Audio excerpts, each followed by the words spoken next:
Member Underwood, thank you. Madam Secretary, we really appreciate you being here today.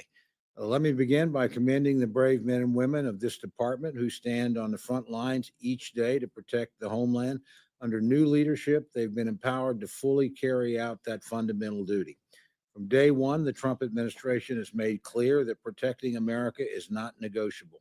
And this White House has taken immediate action to strengthen the security of our nation's borders and enforce existing immigration laws.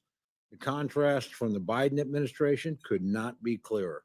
Policies that allowed an open and lawless border have ended, and the message is clear. Illegal migrants, including violent offenders, will no longer have an open invitation.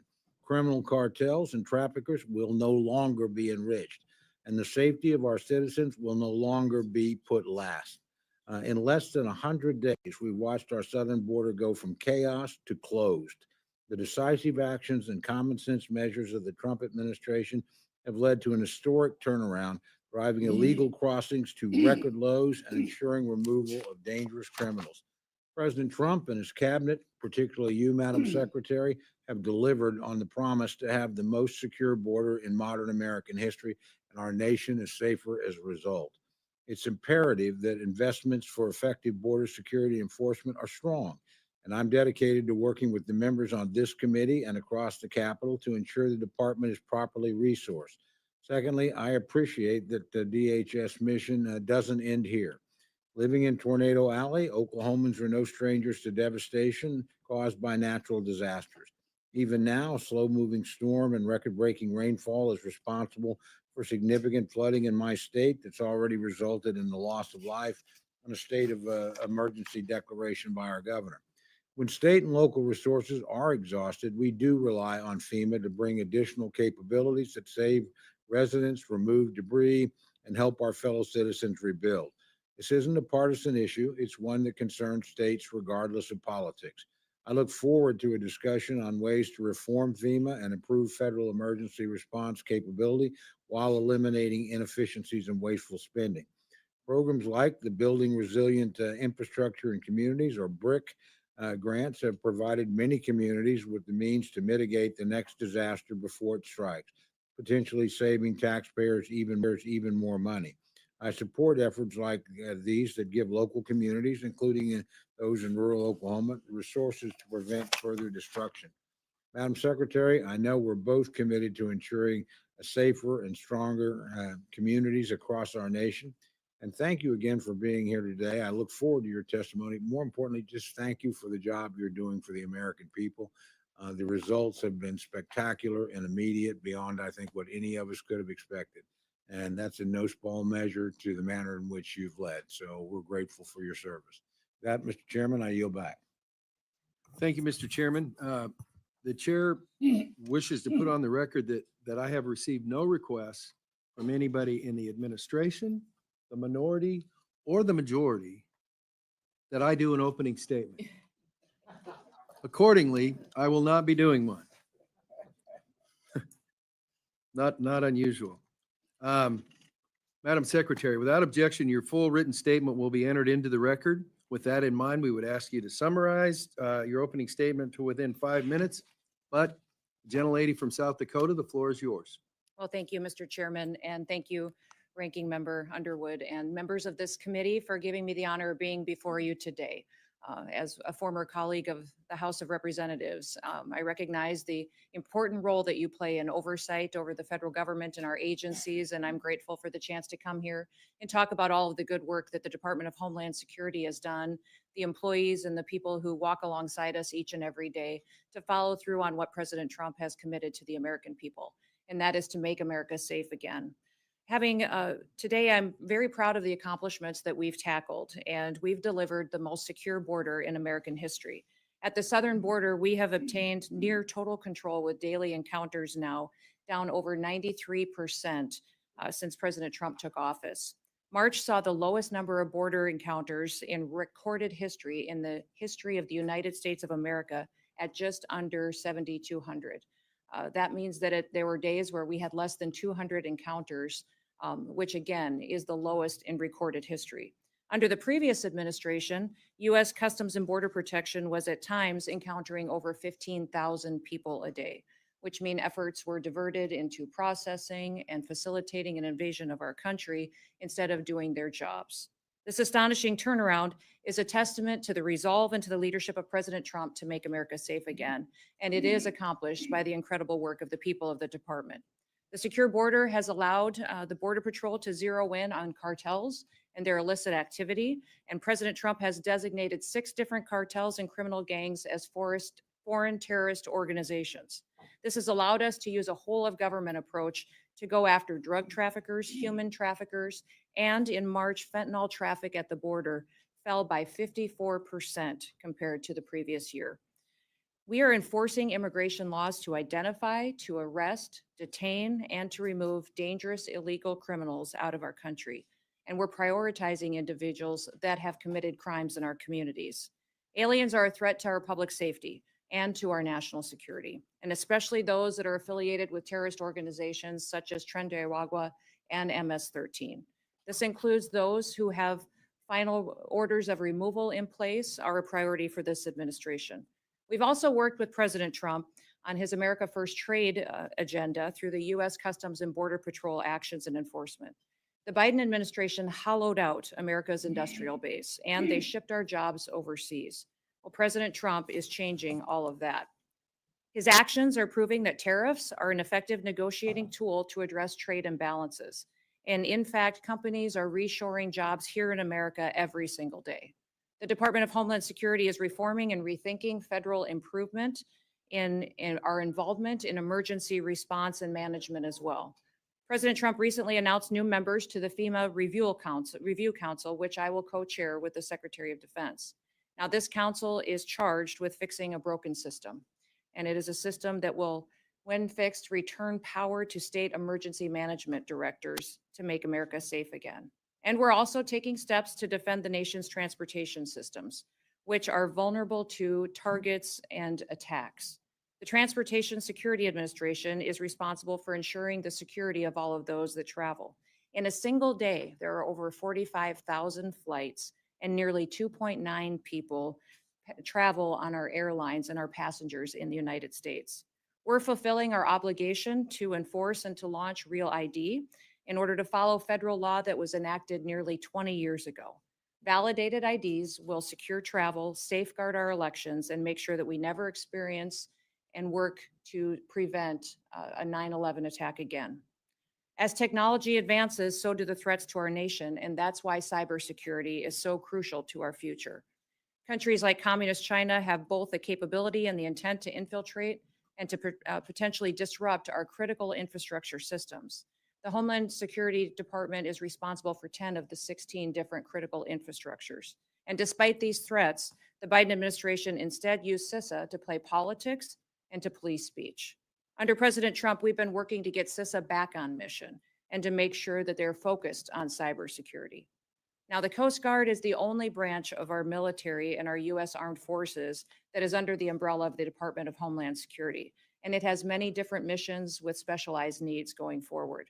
As we secure our southern border, the cartels have shifted their activities to our maritime borders, and the Coast Guard has already surpassed fiscal year 2024 in the amount of drug interdiction numbers that they have encountered, and they have also excelled at search and rescue and illegal interdiction.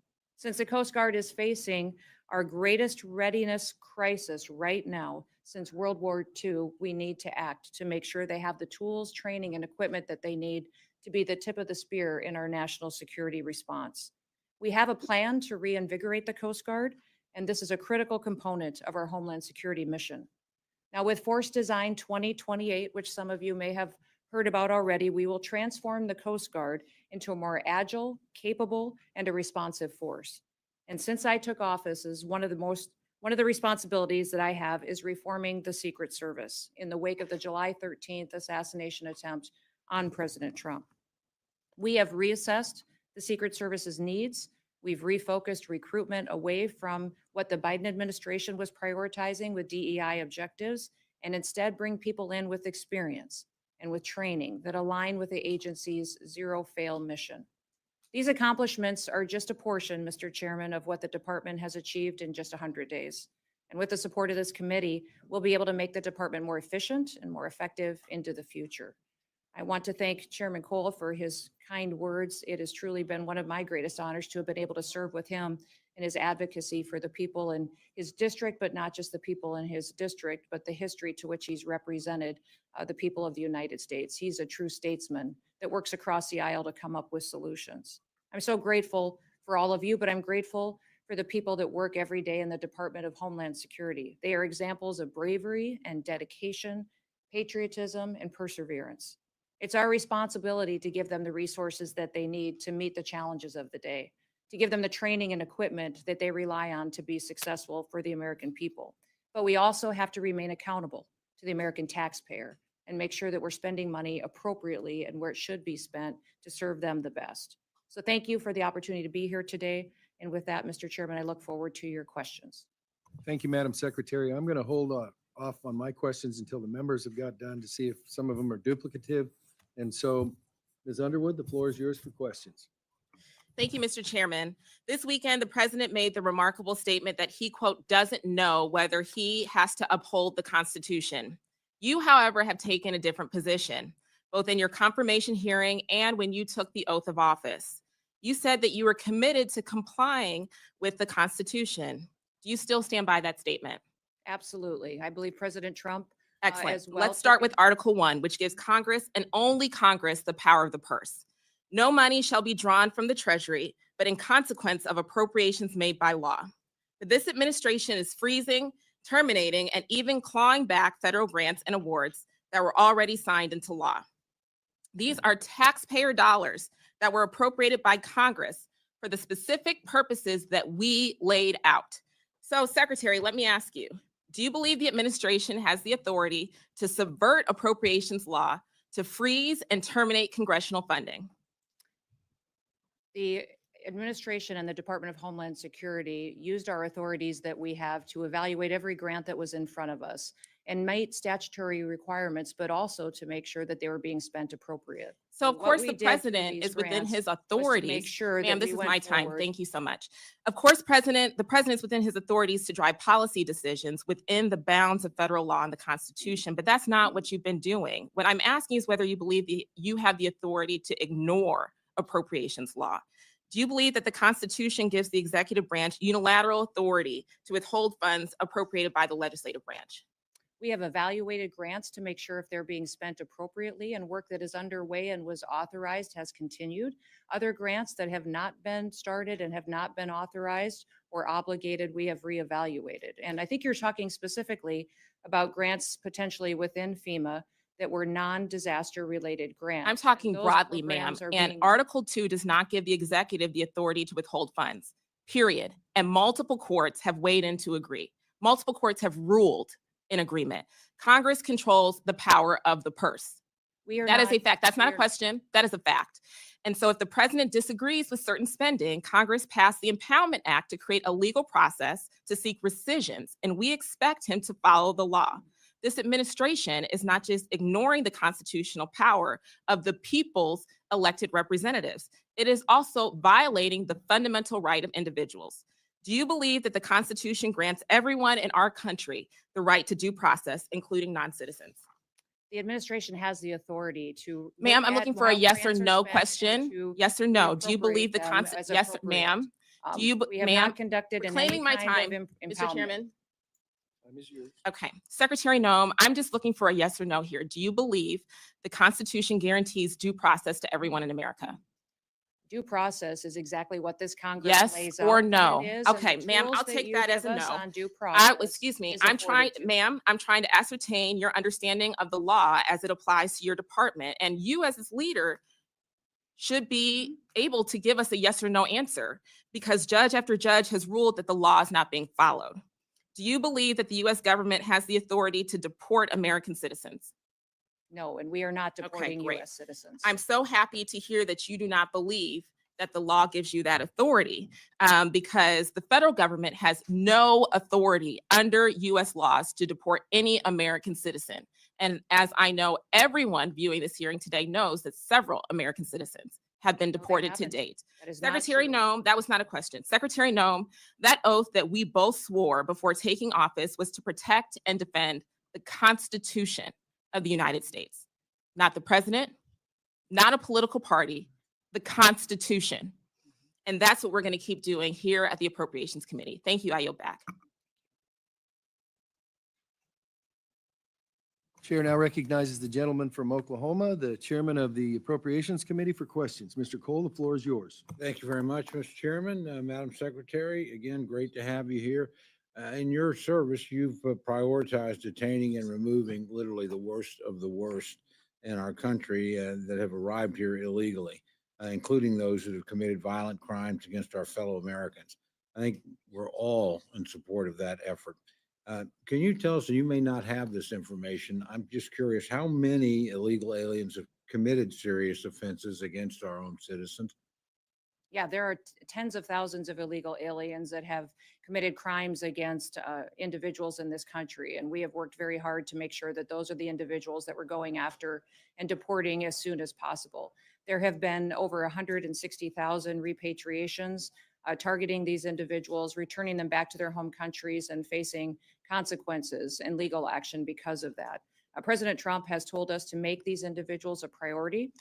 And to also make sure that we're identifying those with final removal orders to remove. And overwhelmingly, the American people have supported this. One of the things that I would say is that was unfortunate was the Biden administration closed an office within ICE that helped us better track criminal activity by illegal aliens and to give resources to those families, to let them be informed on when cases were in court, if the perpetuator of their crime was going to be released, if they were in custody. The Voices office within ICE was opened under the first Trump administration, and President Biden closed that office, I believe, to cover up exactly how many crimes were committed against people in this country by illegal aliens.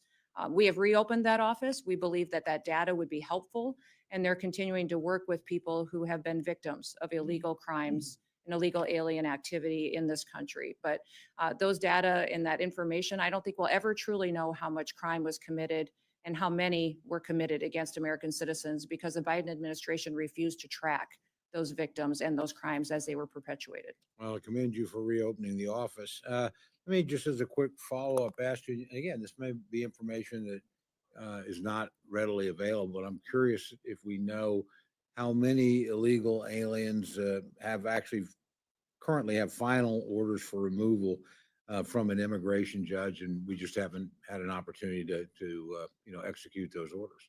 Well, that is the challenge that we have, is that we have literally millions of illegal aliens that have overstayed or are here illegally that need to have a final order as issued. We have hundreds of thousands that are going out and targeted and being removed from this country today that ICE is working every day in coordination with all other areas of our government to get them removed from our country. But we do have a backlog because this was not a priority under the last administration. So we have up to 1 million cases that are backlogged that need to be processed by an immigration judge in an immigration court in order to make sure that we are having those final removal orders and that we can take action on them.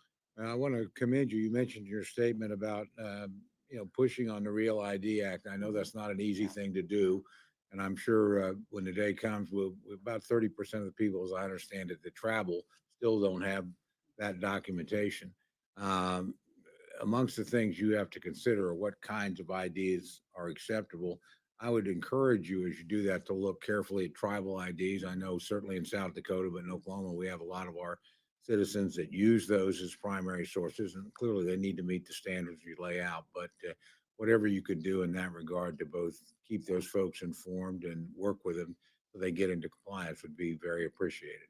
We do, tomorrow is the day that Real ID will finally be enforced. It's been a law that's been in place for over 20 years. 81% of the travelers that travel by airline in the United States today are already compliant. So they have IDs that already they will be able to use just like they normally always have been. We will be honoring passports, other federally recognized IDs, tribal IDs will be recognized. So thank you, Mr. Chairman, for that. And what will happen tomorrow is folks will come through the line and will be issue their ID and show it. If it's not compliant, they may be diverted to a different line.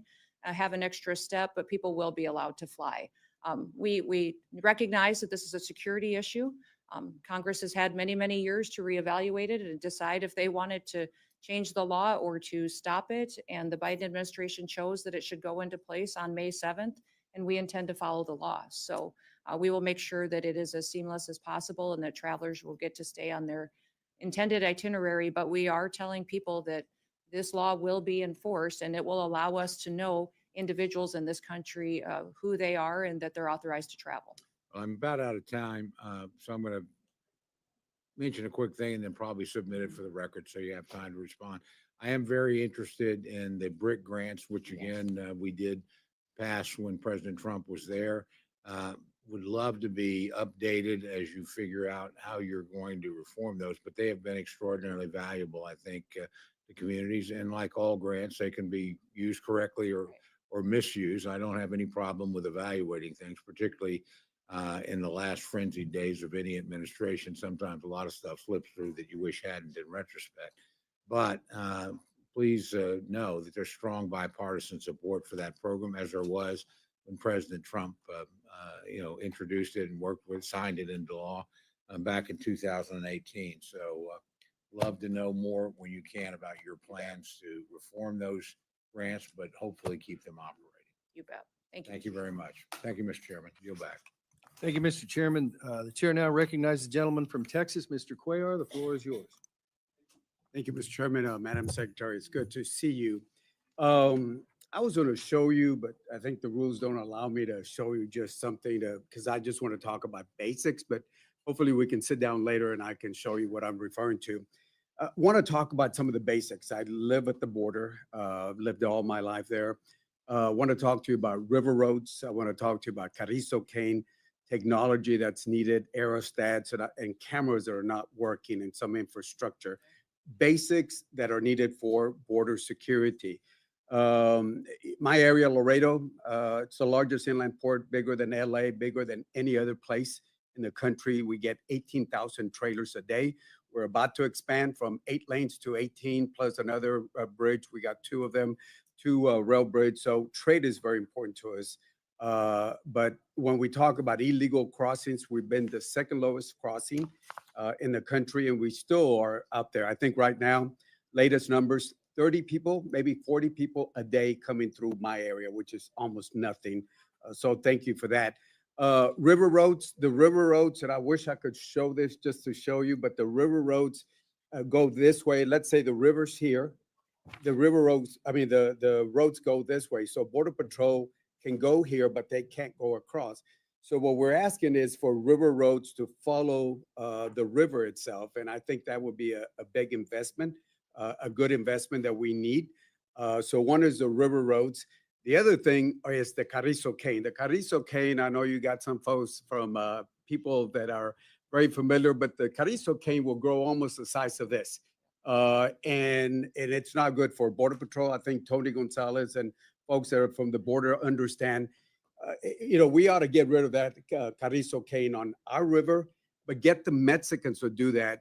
I'll show you the maps, and I know you've been out there, but it shows you the Carrizo cane is on both sides. If we can clear that up, get the Mexicans to do that, that will be good for Border Patrol. So river roads, Carrizo cane, technology in my area, only 1/3 of the cameras are working. And if you ask some of the other Border Patrol, they're not working. Basically, they're using the RVS, which is an old model. They're trying to get the AST towers where more better to use or whatever technology. But this old technology is like going to a car and you fix it and they keep coming. The same thing they're doing right now. They keep bringing folks who are coming in to fix it up. 1/3 of the cameras are working, 2/3 are not working. That's not right. Procurement process needs to be better so they can move faster to buy that technology. And finally, there are dead spots. Even now, with the modern technology, Border Patrol can be in certain areas and dangerous areas, and they don't have the technology and radio that's working. Aerostats, the military has a lot of them in surplus. The problem is in the past administrations, They've hired contractors that Homeland was paying too much money. So we need to look at those airstrats that are available from the military surplus itself. Border Patrol, I think right now we got 19,327. We funded 22,000, and we need to hire more. OFO, the men and women in blue, were at 26,334. We're still below the modeling, so we need to hire those officers. So those are some of the things, and I know I gave you a whole bunch of things, but there's the basic things that are important to Border Patrol. Last point, as we try to hire new Border Patrol, I know the reconciliation has something that will affect them that has to do with Social Security supplement. I've talked to a lot of Border Patrol agents, and right now they're crunching the numbers. Do I retire at the age of 52 or do I 57? What's going to happen with that supplemental? So instead of focusing on the border, they're human beings and they're focusing on that. I know that's another committee, but those are the basics that I know I don't have enough time, but I would love to follow up with you and your folks on. Absolutely. I will certainly do that, Congressman. And I want to thank you for talking about the technology needs and the investments that we need at the border in order for these agents to truly do their job and do it with excellence. I will tell you that recruitment at CBP is up over 50%. So as we've allowed them to go back and to do their jobs, we have had more and more interest in people, more applications coming in. And I think that's a fantastic trend, that as people talk about how discouraging it was over the last several years by them not having their hands tied, that now that they actually get to secure the border and work for the American people, that they're recruiting more and more help to be assisting along the way. Thank you. And we'll follow up on the rest of these conversations. Thank you. Thank you. Thank you, Mr. Cuellar. The gentleman from Florida, Mr. Rutherford, the floor is yours for questions. Thank you, Mr. Chairman. And Secretary Noem, I have to say, it's already been mentioned a couple times, the amazing speed with which you all turned around the southern border. And I know that a big piece of that was your endorsement of the 287G program. I fought with Secretary Mayorkas, your predecessor, to try and expand that program. He refused to do it, even though his own acting ICE secretary said in a hearing before this committee that 287G was the best thing since sliced bread because it protected officers and the community. And so I want to thank you for that. You all came in and overnight, it seems, added 300 agencies to the 287G program. That's an amazing accomplishment. And I think that's a reason for a lot of the success that you've seen there. In fact, my own agency, where I had started 287G back 15 years ago, we were part of Operation Tidal Wave, and just great success in Florida with all the sheriffs and chiefs coming together. 1,120 illegal aliens taken off the street, 63% of which, Madam Secretary, actually had criminal arrests and convictions prior to that. So two questions about 287G. Number one, what can we do to help you get more agencies involved? And number two, what do you need from the standpoint of technology? You just mentioned the technology.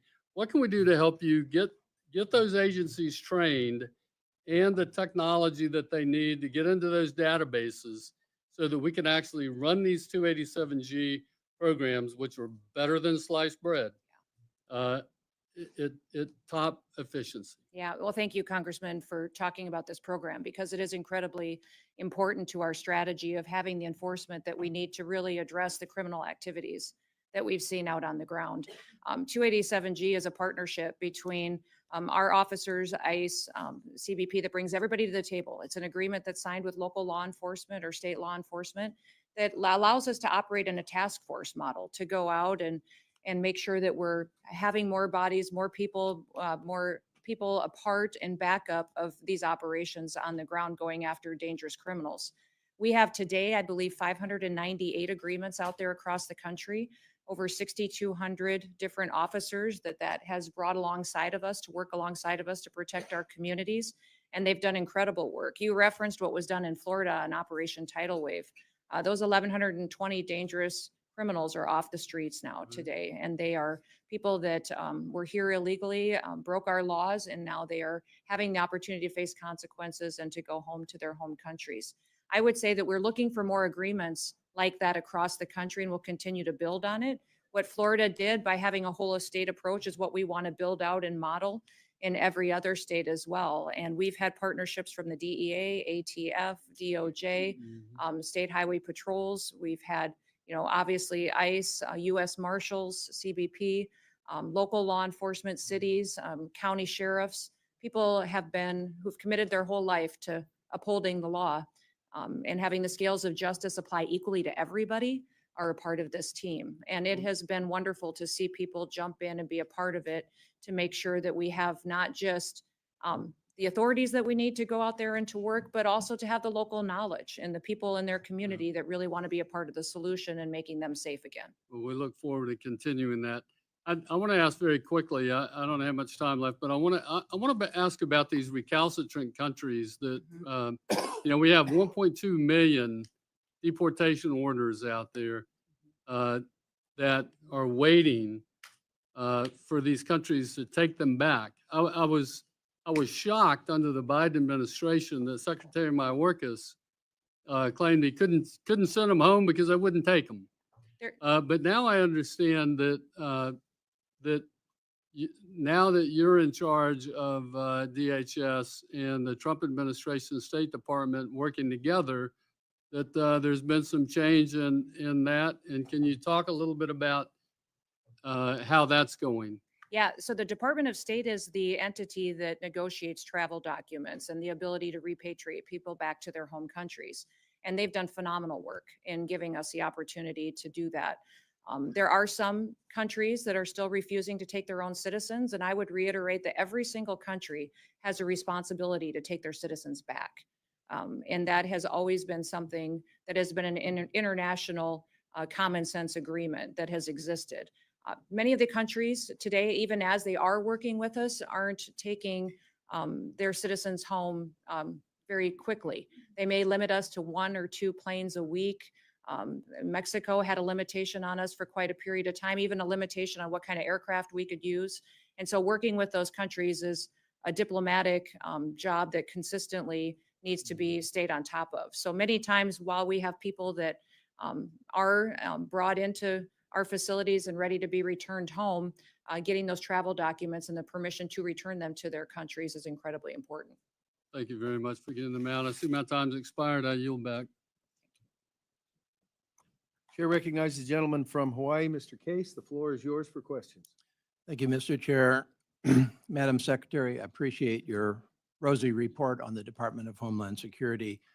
I have a different view on where the department is today and where you, and by you, I'm going to refer to the President, the administration, and you as Secretary, are taking it as reflected into your actions and budgets, not just in your words. But I think it's important that we start by some points of agreement. First of all, I think you would agree, I hope you would agree, that the 270 or so thousand members of the DHS workforce, if that's what the figure is now, and we Yep, would it's like to posted. find out what the figure is at some point, spread across your 22 departments, all deserve our praise for their dedication, for serving our country every day, and they also deserve our professional respect. I think we would also agree that the efforts to legally reduce illegal immigration and illegal drugs of the past couple of years across our borders are paying off and should be continued. So I agree with you on those things. Overall, however, and focusing on the budget, because this is the Appropriations Committee, what little you have shown us thus far of your FY 2026 budget, it looks like you are definitely overfunding some efforts, mainly for messaging purposes, at the expense of some other efforts that are really critical, such as cybersecurity, disaster prevention and mitigation, transportation security. And you're using budget gimmicks to misdirect and conceal your intent. On your budget gimmicks, you claim a 65% increase in DHS's overall budget, targeted at the border, drugs, and the Coast Guard. But all of that increase or more is loaded into your separate reconciliation bill. You have essentially, for this purposes of this committee, level funded DHS and loaded all of the extra money into reconciliation. First of all, aside from completely sidetracking this particular committee, which is supposed to be doing that funding, you should know, if you don't already, that this is not an appropriate use of reconciliation. It's intended to maintain the illusion of responsible budgeting. It certainly is holding needed DHS increases, which many of us would support in other situations, hostage to your overall reconciliation plan of continuing tax cuts for billionaires and slashes in critical programs like Medicaid. So the question I have, and it's a rhetorical question since I'm making a statement here, is why don't you just come into this committee and say it straight? We need a 65% or more increase in DHS to actually protect our national security. Your increase is also heavily skewed to the border generally and CPB specifically, some 20 billion, all of it in reconciliation. And nobody disputes that CPB needs help. I've been to the border 3 times myself. I've spent time with the agents, and certainly personnel and equipment costs are necessary. But a question that I have from an oversight perspective is, if you are claiming such success at the border, which without spending all of this extra money, which you're now asking for, do we need to do that at the expense of other programs? And I mean the non-personnel stuff. You're also loading half of your reconciliation increase into the U.S. Coast Guard, $21 billion. And everybody agrees that the Coast Guard needs help. It's critical in the Indo-Pacific, where you have actually withdrawn from the Indo-Pacific, which I think was a tremendous mistake. Why don't you just ask for that in your base budget rather than trying to hide and extort it in reconciliation? Your budget also ignores and even attacks other critical functions of DHS, the Cybersecurity and Infrastructure Security Agency, or CISA, which I think we would all agree is critical to direct national defense, but also civilian infrastructure, which is the most exposed right now, and the reliance of foreign countries on our expertise to help them with their cybersecurity. And yet you propose to reduce CISA by 20% in your base budget. And I don't think that you can claim that that's all somehow Biden misdirection. FEMA, another example of misbudgeting in my view. You, first of all, collectively have directed very incorrect and outright mean criticism at FEMA, which is just undeserved by FEMA. And it's time to put the political campaign behind us and acknowledge that FEMA is doing a good job. They did an outstanding job on Maui, and I sat with them on Maui when they were trying their very best and did their very best while their president was criticizing their work. We don't need this. And further, we certainly need to fund them adequately. Transportation Security Administration, same basic observation, a critical agency which you have not adequately funded. So fundamentally, my time is running short. Obviously, this is a critical agency. It deserves to be led responsibly and transparently. It deserves to be budgeted for transparently and responsibly. And until we get there, I do not feel safer under your leadership at DHS. Well, thank you, Mr. Chairman. If I can respond quickly.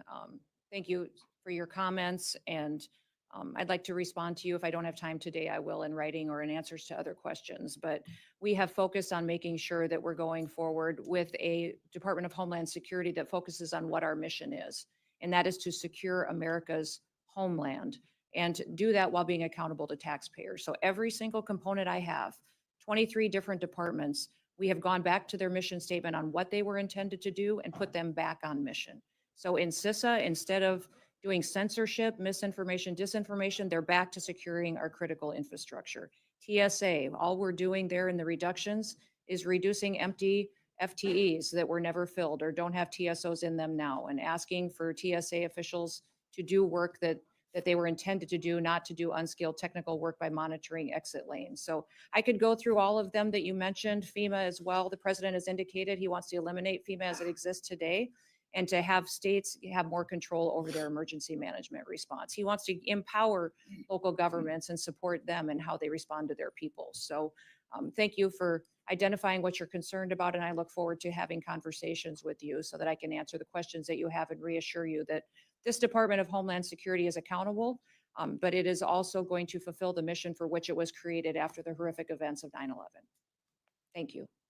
Thank you. The floor belongs to the gentleman from Washington State, Mr. Newhouse, for your questions. Well, thank you, the gentleman from Nevada and the lady from Illinois as well. Thank you, Secretary Noem, for being here with us to discuss. This is our agency, the Homeland Security. I want to focus on a couple things that I've spent a lot of time working on, and when you were in the House, you did too, and I want to thank you for that. That has to do with agricultural labor.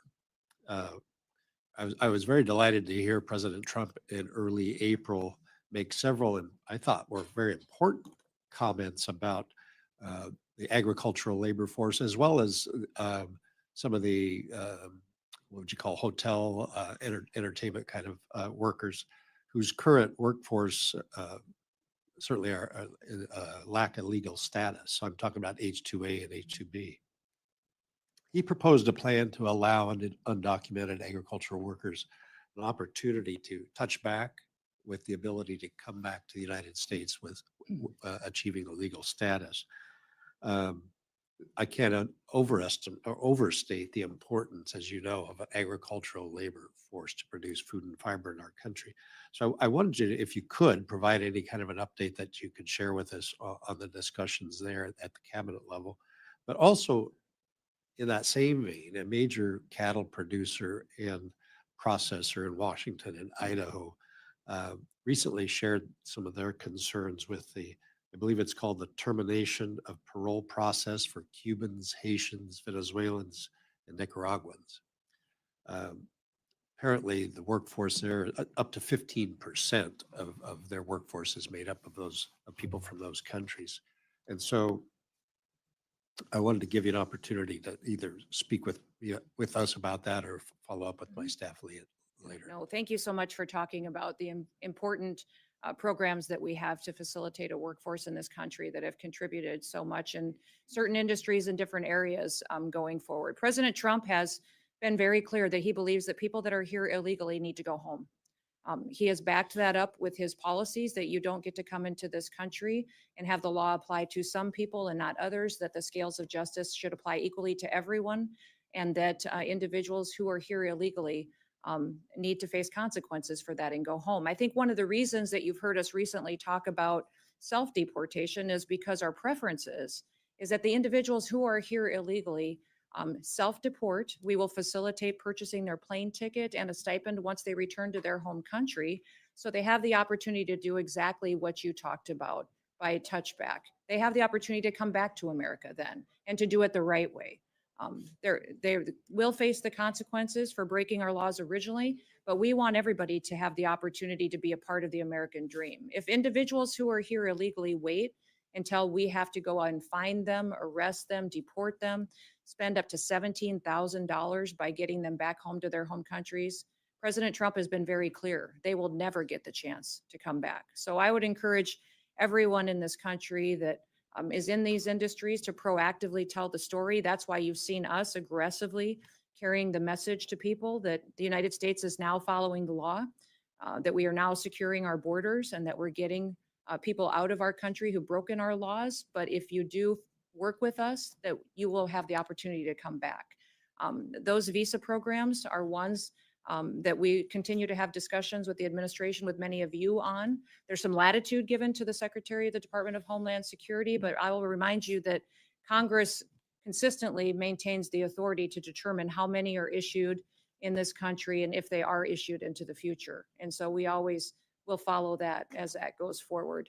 And as you talk about the importance of what the work we do at the Department of Homeland Security, I know that working with these folks that are in these different industries, that we will continue to have those conversations with all of you. When we talk about different policies that the department is following, many times it's Congress, it's the House of Representatives and Senate who sets the policy that we are following and gives us the authority to do and take the actions that we are. Very good. Look forward to working with you Yes. on that. And just in the short amount of time I have left, the harbor maintenance tax. Yes. A lot of countries are essentially bypassing that, bringing goods, importing them to the United States through either Canada or Mexico, and foregoing and paying any kind of tax that way. Certainly we have a lot of illicit drugs coming through. We need to get a handle on that as well. But in your testimony, you highlighted the importance of the CBP enforcing tariffs on imports, and this seems to be a an appropriate place to put a lot of time and energy. And I'm going to, just so you know, I'll have some legislation here shortly addressing this kind of stuff, but I wanted to draw your attention to a lot of the work, efforts that other countries are going through to avoid paying that tax. Yeah, thank you for pointing that out and for talking about it in this committee hearing, because I think a lot of people don't realize that that's one of the factors that we're dealing with too at the federal level, is having other countries unfairly manipulate their processes to avoid paying what is due to the American people. Since President Trump has been in office, CBP has made 21 different enforcement actions on tariffs. So they've put in place that many adjustments and changes to other countries as goods and services come into this country, and have done it with excellence. I'll remind everybody that CBP is the oldest law enforcement agency in the country and has collected tariffs for many, many, many years. And so they have adjusted and done well with President Trump negotiating with these countries to finally treat our consumers and our country fairly when we've been so mistreated in trade agreements in the past.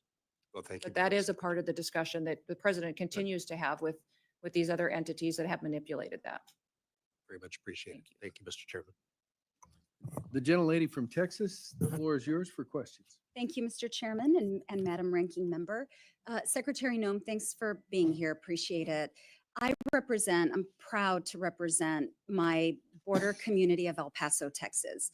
Born and raised there, third generation border resident. My kids are fourth generation. I have a lot of questions, and I've structured them in a way that they should be simple yes or no. So I'm going to ask that you please respond as simply as possible so I can get through as many of my questions as possible. My first question is, when the Department of Homeland Security makes a mistake, will you assure this committee and Congress that DHS, that you will acknowledge that mistake, take accountability for it, and rectify it, most importantly? Yes. Thank you. And I'll follow back up with that question. I want to first, one of the first topics I want to talk about is what President Trump said recently: homegrowns are next. And I'd like to enter into the record an NPR story. Homegrowns are next. Trump hopes to deport and jail U.S. citizens abroad. I was happy to hear your acknowledgement that that is not legal, but I am curious about the reconciliation bill and the appropriations requests that you will make. Will any of the funding, either through appropriations or through reconciliation, be used to execute this policy idea of Donald Trump's, which is deporting U.S. citizens abroad? We have not deported any U.S. citizens, and so that false media narrative that you've heard out there just simply isn't true. Well, What I would say, So my when it- question, yes or no, will comes the to reconciliation or reconciliation and the appropriations dollars be that- used for that? the reconciliation dollars that we've asked for is $175 billion that will be focused and is reflected But in yes what the or no, president will it be released. used for those purposes which we are- Donald Trump acknowledged We're is going a to continue to use the policy? authorities and follow the Constitution to Okay. implement All right, policies that will make reclaiming my sure- time. I'd like to now focus on U.S. citizens who were deported. In fact, 3 children so far, likely more children. One of those children with cancer who was deported without the medication necessary to address that child's cancer. Again, a U.S. citizen. The lawyers have said that they were not given, the family was not given an opportunity to make plans for the kids. And so they were deported, essentially, again, U.S. citizens. I have a question about the forms that ICE is supposed to utilize when engaging with parents who have children, the parents who are being deported, and the U.S. citizen children. One of those forms is ICE Form 71-078, or the Caregiver Designation at Arrest form. Were any of the individuals who were deported, who had U.S. citizen children deported with them, were they given an opportunity to sign that form? When these, the specific cases that you're referencing with these children, it was the parents' choice to take their children with And them. did Which ICE it is the follow policy of through the on the Trump policy? administration to keep families together. Did, ma'am, That is what we have ma'am, continued reclaiming to my do, is time. that I these told you at the children, top of this, their ma'am, parents took. ma'am, reclaiming my time. I said that the questions are really simple, yes or no.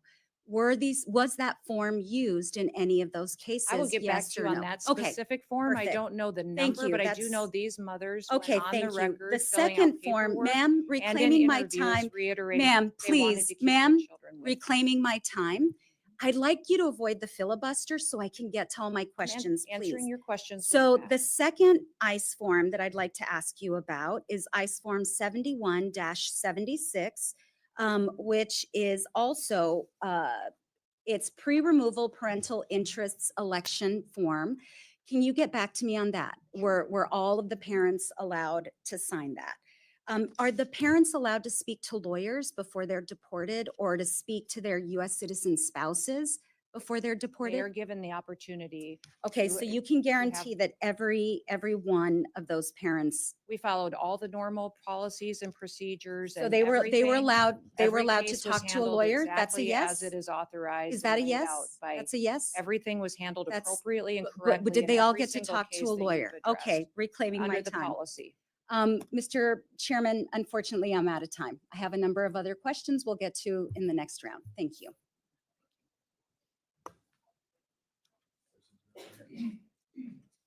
Gentleman from Arizona, Mr. Siscomani, the floor is yours. Thank you, Mr. Chairman, and thank you, Secretary Noem, for being here with us today and for your testimony and your leadership and that of all the men and women that you serve with as well in the Department of Homeland Security. Like you, I come from a border state, and though the northern and southern borders are vastly different, I know you understand firsthand the challenges that our communities at the border face, as well as the value that they bring also to our states and our region. The security that this administration has been able to deliver to our southern border is in such a short period of time is astounding and so well appreciated by those who live and work in these communities. I know I hear it all the time. This is the number one feedback I get from my constituents regarding the results that we've seen from this administration, and your leadership has played a key role in that. So thank you. In the district that I represent, which is much of the Tucson sector of Border Patrol, we have historically seen high numbers of gotaways. I understand there have been around 65,000 gotaways this fiscal year. What resources or what resource investments for both technology and infrastructure are you planning to make, and how those will be reduced in numbers for the future? The gotaways, of course, are troubling. We've seen a lot of the reported numbers come down, but these gotaways, that's I know it's a key issue for you as well, and a focus. So on that, and then particularly, could you speak onto the technology that we'll be using in these rough terrain areas like Southern Arizona, which is so different from other border areas, including my friends in Texas. When you go to Arizona, it's just broad terrain, rough, some areas hard to even build any kind of barrier or wall. So technology plays a big role there. Can you speak to that? Yes, thank you so much for talking about the fact that as we've secured our border and as we've addressed the challenges and in the areas of the southern border and northern border where we saw a lot of folks crossing illegally, and we've put more resources in those areas or what was necessary to really follow our federal law and keep American people safe. We've seen that some of the traffic has pushed to other areas, maybe areas that weren't well traveled before. And now gotaways are trying to take advantage of that. They also have pushed heavily towards the maritime borders and out into the waters. The Coast Guard is seeing much more traffic. They're also seeing the cartel activity out there of trafficking of drugs and human beings and technologies that they're having a difficult time keeping up with. The Coast Guard has been neglected for many, many years, and they don't have the airframe and they don't have the cutters to keep up and even to manage and maintain the horsepower needs that they have to catch and interdict some of the smuggling activities that are going on. You referenced some of the rough terrain and what we need to do as far as CBP and investment on this border. Frankly, we're going to use the latest and greatest technology that would be available to us as far as surveillance equipment, cameras, satellite images when possible, and also the Aerostar, like Congressman Quaylar was talking about, some of those technologies in areas to help those vulnerable areas have more eyesight to truly know what is crossing there so that we can interdict it before it comes into our country. I would talk exclusively too about, how we've been able to diplomatically work with the country of Mexico. President Trump's strong leadership has helped Mexico be more proactive than they ever were before too. And so in my conversations with government officials, they've indicated to me there could be as many as 500 to 600,000 illegals that never reached our border because when they got to Mexico and heard that our border was closed, they turned around and went back. So a combination of solutions is needed. You absolutely have to have a president that cares about keeping us safe. We now have that in President Trump, but also making sure that we have the people and the equipment necessary for CBP and for ICE to do their job, but then the technology which you referenced, which is needed. We have scanners that we need at ports of entry so that we can scan our shipments, our rail, and even our air freight. Much of that, we don't necessarily know what's coming in containers and small packages. Those technologies are critically important, and why you see a request in increase in funding to address those challenges that simply were neglected for too long under the Biden administration. Excellent. Thank you so much for that. You mentioned the diplomatic conversations as well. I think that's something that doesn't get enough attention Right. of the power of strong leadership in the White House now and the reaction of not only Mexico, but the rest of Latin America on this. I think that's key. And we want to partner with Mexico and other countries on this. With the little time that I have left, do you mind just speaking of the morale of the agents and your efforts on recruiting and retention? I think that goes hand in hand with the technology piece as well. Yeah, the morale of the Department of Homeland Security agencies and departments and the employees that work there is fantastic. We have incredible numbers in recruitment, people who want to be a part of the agency that are signing up and submitting applications. I referenced earlier that CBP has over 50%, I believe it's 54% increase in recruitment. ICE as well, maintaining and excelling at its recruitment efforts and getting officers and people who want to be a part of the team or coming out of retirement. We have the Coast Guard is at 108% increase of its recruitment. People that understand the mission and they want to be a part of the many different skill sets that the Coast Guard can bring to partnering with our military departments, but also going out there and helping at the border and continuing on with their search and rescue mission. And then you look at the Secret Service, because of the recruitment efforts that we've had in putting those agents back on focusing, hiring expertise, hiring experience instead of DEI programs, the Secret Service recruitment is up almost 200%.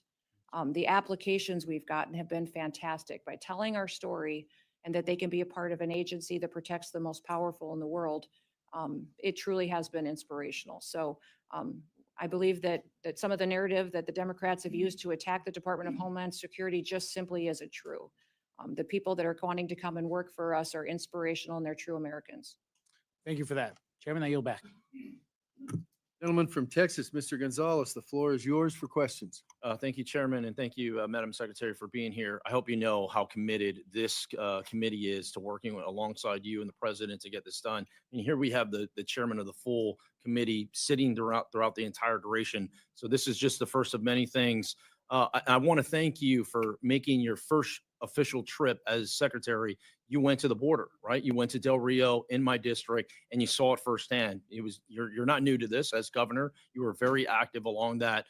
So on that note, I want to get your opinion on states being reimbursed for some of the fundings, particularly Texas. What are your thoughts on Texas being reimbursed for some of the funding that we've had to pay for this? Yeah, it's been incredible, the partnership that Texas has put together with the federal government and how they stepped up so many times when the Biden administration did not secure our border. Texas filled the gap.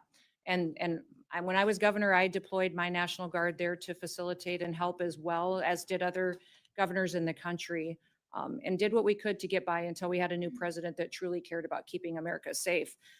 There have not been any decided decisions on reimbursing states, but I know many of the governors have asked for it and we've appreciated their help. And so that's an ongoing conversation with every new agreement or new ask we have of states. If we're asking them to commit to the 287G program, seeing what we can do to help meet their financial needs is incredibly important. If it's asking the National Guard to step up or even past spending that they've incurred. I know that President Trump is appreciative of the efforts and the partnerships and wants to continue those conversations. Yeah, representing nearly half of the southern border, we've been ground zero for it. And Texas, but it's not just Texas. I mean, you mentioned your home state.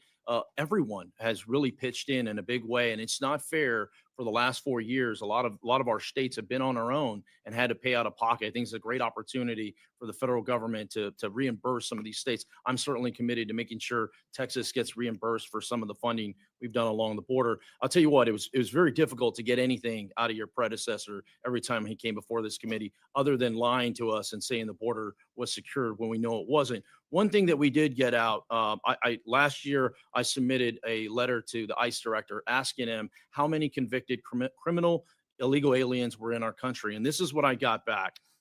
This is literally part of his response. Your letter requested the number of non-citizens on ICE's docket convicted or charged with a crime. As of July 21st, 2024, there were 662,566 non-citizens with criminal histories on ICE's national docket. That was nearly a year ago. Do you by chance have any updated numbers on how many convicted criminal aliens we still have loose in the country? We believe we have more than that and are continuing to do an assessment. And of course, every day we continue to see crimes in this country that are perpetuated by individuals that we didn't necessarily know that we are here. What I will tell you is that the president, under his leadership, has already arrested and is prosecuting and held accountable over 250 known terrorists, people who are on the known terrorist watch list. We have over 65,000 individuals that just ICE alone has arrested that are criminal aliens that are being held accountable for their crimes in their communities. We also talk extensively about different governors that we've been able to work with. Many of them have people within their facilities that have committed crimes that they've been arrested, and they're holding and detaining them. If they are illegals, many times they're facing their consequences in their jail and prison time before they can be returned to their country. So, these, by virtue of being in this country illegally, you are breaking the law and you are a criminal. And we've seen the previous administration pervert and manipulate their data and information to give us numbers that don't necessarily square with what the facts are on the ground. So there's many, many more criminals in this country, and we're going to continue to target and go after them to make sure that we're protecting families. I tell you what, one of the last administration was terrible at transparency. And I think it's a great opportunity for President Trump, along with yourself and other secretaries, to just be transparent to the American public, show them what we're dealing with. Once again, when we got that number back, it was, it's jaw dropping to see there. My last point, I only have 26 limited time left. Myself and Michael Guest, my good colleague from Mississippi, both sit on the Homeland authorizing side. We've been working very hard through reconciliation. One of the things that I would highlight for you, we talked about many things, is infrastructure, in particularly checkpoints. Checkpoints, not necessarily along the border, but in our interior, both at the southern and the northern border, I think are very, very important. Please don't lose sight of that. In Eagle Pass in particular, that checkpoint is way outdated for the amount of traffic that's been in there. I'd flag that for you. Look forward to working together and chatting more on how we build this out. Absolutely. Great. Thank you. With that, Chairman, I yield back. Gentleman yields back. Chair recognizes Mr. Guest from Mississippi. Thank you, Mr. Chairman. Madam Secretary, first, I want to thank you, the men and women that you serve with, for the incredible success that you have been able to accomplish in just a short period of time. Just looking statistics, and I believe that that is the greatest measure when we're looking at whether or not agencies are successful or not. Comparing statistics from one agency to the other, 1 year to the other, we know that last month CBP reported 11,017 encounters across the southwest border. Looking back a year, so March of 2024, under the Biden-Harris administration, 189,000. March of 23, 193,000. March of 2022, 222,000. So looking at just the metrics of what you and your men and women who serve with you have been able to accomplish, again, I believe is incredible. So when you leave here, please return to those men and women and thank them on behalf of all, not only the members of Congress, but all the people from across this great nation who are in gratitude for their continued service. As Representative Gonzalez said, he and I both serve also on the authorizing committee. And last week we were able to mark up legislation that included roughly $46 billion for additional walls, barriers along the southwest border. And I know that that is something that particularly between Republicans and Democrats, we have had a fundamental disagreement. And I would ask if you would just kind of take a moment to talk about the importance of the investment in walls and borders, barriers along the southwest border, and how that not only does that make our nation safer, but the importance that it is providing to the men and women who serve at CBP to make sure that they can better perform the duties that we've taxed them with. Well, thank you for talking about the importance of having not just enforcing of our laws in this country, but also infrastructure and security procedures that give us a wall. And that wall may look different based on what the topography is or the geographical location in this country on our southern border, but also on our northern border. And then when you talk about our maritime borders as well, we can't neglect the fact that we have needs there and infrastructure that would help us make sure we know what's coming into this country, who's coming into this country, and if it's appropriate and if they should be. Since President Trump has been in office, we have installed 77.8 miles of new border. That includes steel bollard fencing, but it also includes temporary border and some waterborne as well. We have 11 contracts that have been awarded to put in over 40 miles of new border as well. And we still have 5 contracts that are pending. And I want to thank you for focusing resources to continue to make sure that we're building infrastructure and building in wall and making sure that we're having what we need for each area to address the concerns that are there. That border wall will be built that is steel in areas that it's appropriate for, but the other areas may require us to do buoys. If we do have waterborne areas such as, the Rio Grande and places like that, that it is required. And then having technology and cameras and the ability to see distances where we may not have the ability to put in fencing and even concertina wire and panels that would be used and are putting in temporarily right now as well. So the diversity of what happens is incredibly important. We're addressing the needs as they see fit, but we're going to continue to move forward with putting up that infrastructure because it does slow down traffic. It sends a message and it gives our CBP officers more opportunities to truly address the security concerns that we've had in the past. And Madam Secretary, in the last roughly minute that I have, I want to address an issue that near and dear to my state. March the 15th, we had a series of tornadoes that came through Mississippi.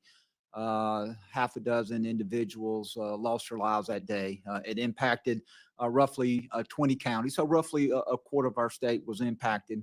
Shortly after the storms, I, along with many of the other elected officials, we went and we visited those areas that were impacted. And I'll tell you that some of the damage has been extreme. Our governor and MEMA quickly requested disaster assistance, but at this point, the review of that process is still pending. And I understand that that takes time, and I don't want to rush anything. But I would ask you if you could make sure that you could do everything to expedite that request. It is impacting my local jurisdictions with debris cleanup. It is impacting people as they seek to recover. So I would just ask that you personally see if anything could be done to expedite that request. And with that, Mr. Chairman, I would yield back. Yes. Gentleman yields back. Yes, I will certainly get back to you and follow up with that. I'm not sure if that decision is still with us or at the White House, but I will follow up with you. And I want to thank you for talking about the fact that you're sitting there waiting for the federal government to respond. President Trump's heart is with the American people and recognizes they don't deserve that. If we had the ability to give resources to a state so they could respond in a more timely manner and do a better job than where the federal government has failed, it would be entirely appropriate. So thank you for that, and I'll follow up with you. Thank you, Madam Secretary. The chair now recognizes the gentlelady from Iowa, Mrs. Henson. Thank you, Mr. Chairman.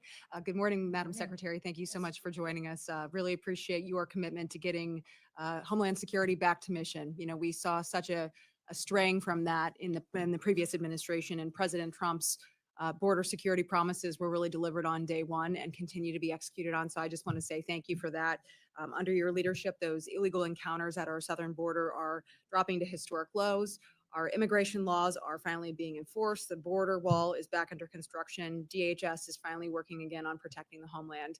No new laws, but we have a new president and a new secretary. So I want to say thank you. Last year, before this committee, Secretary Mayorkas at the time came before us, pushing the Biden administration's $4.7 billion Southwest Border Contingency Fund. All that really was a slush fund, we know, designed to bypass Congress and bankroll those failed policies and sanctuary cities doing their bidding. He claimed it was to manage surges, but those surges were of their own doing, sending a clear signal to illegal immigrants, the traffickers, the cartels, that our border was open for business for them. That wasn't enforcement. That was actual chaos at our southern border by the taxpayers' dime. So I see that as just one of the many blatant attempts for Secretary Mayorkas at the time and President Biden to misuse those taxpayer dollars intentionally without accountability. But again, under President Trump and your leadership, we have reversed course there. Programs like the Shelter and Services Program that enabled that abuse have been gutted, and their funding is now going to real border enforcement. So I'd like to drill down a little bit, Madam Secretary, on the misuse of those dollars under the last administration. Can you walk us through some of the specific programs or activities under the Biden administration that enabled this crisis and how you've worked to unwind those programs? Well, it was the Shelter and Services Program, which you referenced specifically. Those dollars were taken and manipulated to facilitate illegal activity and housing for illegal aliens and criminals that were in this country, and gave them a place to set up shop and to conduct their trafficking, their drug dealing, and also their crimes against their communities that they live in. A prime example is the Roosevelt Hotel in New York City. Filled with hundreds and hundreds of illegal aliens, many of them criminals, part of foreign terrorist organizations such as TDA. And in fact, Laken Riley's killer stayed there and paid for by the American taxpayer, courtesy of Joe Biden and those who supported him and his leadership in this country. That's what we're working to address, is to make sure that those dollars are no longer continue to be used in such a manner, and that programs like that have been misused are used for ways that secure this country and really follow through on what the mission of the Department of Homeland Security is. And that's to keep the American homeland safe and secure and to protect our communities. We have many of the grants and different dollars that we have out there being reevaluated. We're also utilizing several different programs and working with other different cabinet secretaries to make sure that our housing programs, our food assistance programs, our shelter services programs, even programs within other agencies, that if people are illegals and that it wasn't the authority of Congress and never the determining decision by Congress to make them be people who took advantage of those programs or to have access to them, that was ended. That no longer was this president going to allow money to be diverted different than what was authorized to be utilized to facilitate people who are in this country illegally and breaking our laws. And you mentioned the number on the terror watch list already held accountable, 250, and we know there are more. And I think that Americans need to understand you are doing that work to help keep us safe, apprehend these dangerous people that were just let to roam free in our country. I certainly, as a Midwest mom, like you, understand that we need to prioritize that and make sure you have the resources necessary for detention beds as well as the enforcement side. So as we work through fiscal year 26, the considerations that we need to be taking a look at and reconciliation as well, what additional authorities or potential congressional actions do you see as necessary to making sure you can execute on your mission? I would say the Department of Homeland Security is one of the largest agencies in the federal government, but has one of the smallest budgets. And it really is about when you look at what you're doing for fiscal year 26 and when you're looking at the reconciliation package, is to really determine where your priorities are, where Congress's priorities are. What is the responsibility of the federal government? What did our founders task us with as far as ensuring for the American people, and what rights did he remain with the people and with the state? And every decision that gets made here should be facilitated through that lens to make sure we're spending money appropriately. I always say, and have said for many, many years, no matter what topic comes up, what program, what agency, there's always going to be lobbyists who show up. There's very few people who show up in the room to lobby for the American taxpayer. And the job that you do in oversight is incredibly important. And I come to this role today, not only as a wife and a mom and a grandma, but also as a business owner, someone who's been an employee for many different people, served in Congress, served in our legislature, but also as governor. And people need the leadership that recognizes what the priorities are. And so every different component that I have under my responsibility, we are putting back on mission and making sure that they are fulfilling the duties to which they were created. So thank you for considering the reconciliation package. It will be considering the amount of people that are in this country illegally, many of them perpetuating crimes.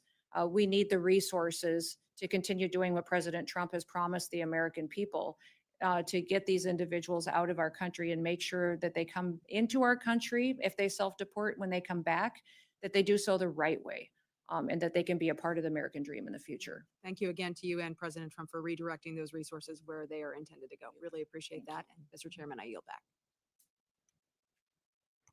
Chair now recognizes for second round, the ranking member from Illinois, Ms. Underwood. Thank you, Mr. Chairman. Secretary Noem, you've designated the Army's 250th birthday parade in Washington, D.C. on June 14th as a national special security event, meaning DHS will use taxpayer funding to help with enhanced security and support. June 14th is also President Trump's 79th birthday.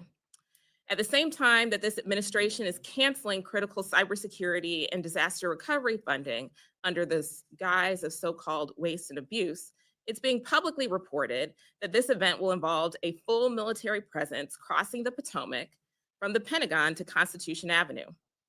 We recently received your fiscal year 2025 spend plans for the Secret Service, but the costs for this event were not included. What do you estimate you'll be spending on this, and how do you plan to pay for it? I can get those details and get back to you. I don't have them with me today, but I will certainly take that as a follow-up to your question. Okay. Do you plan to designate NSSEs for the birthdays of other branches of our armed services that do not share their birthday with the president, but also happen to be celebrating their 250th anniversaries in 2025?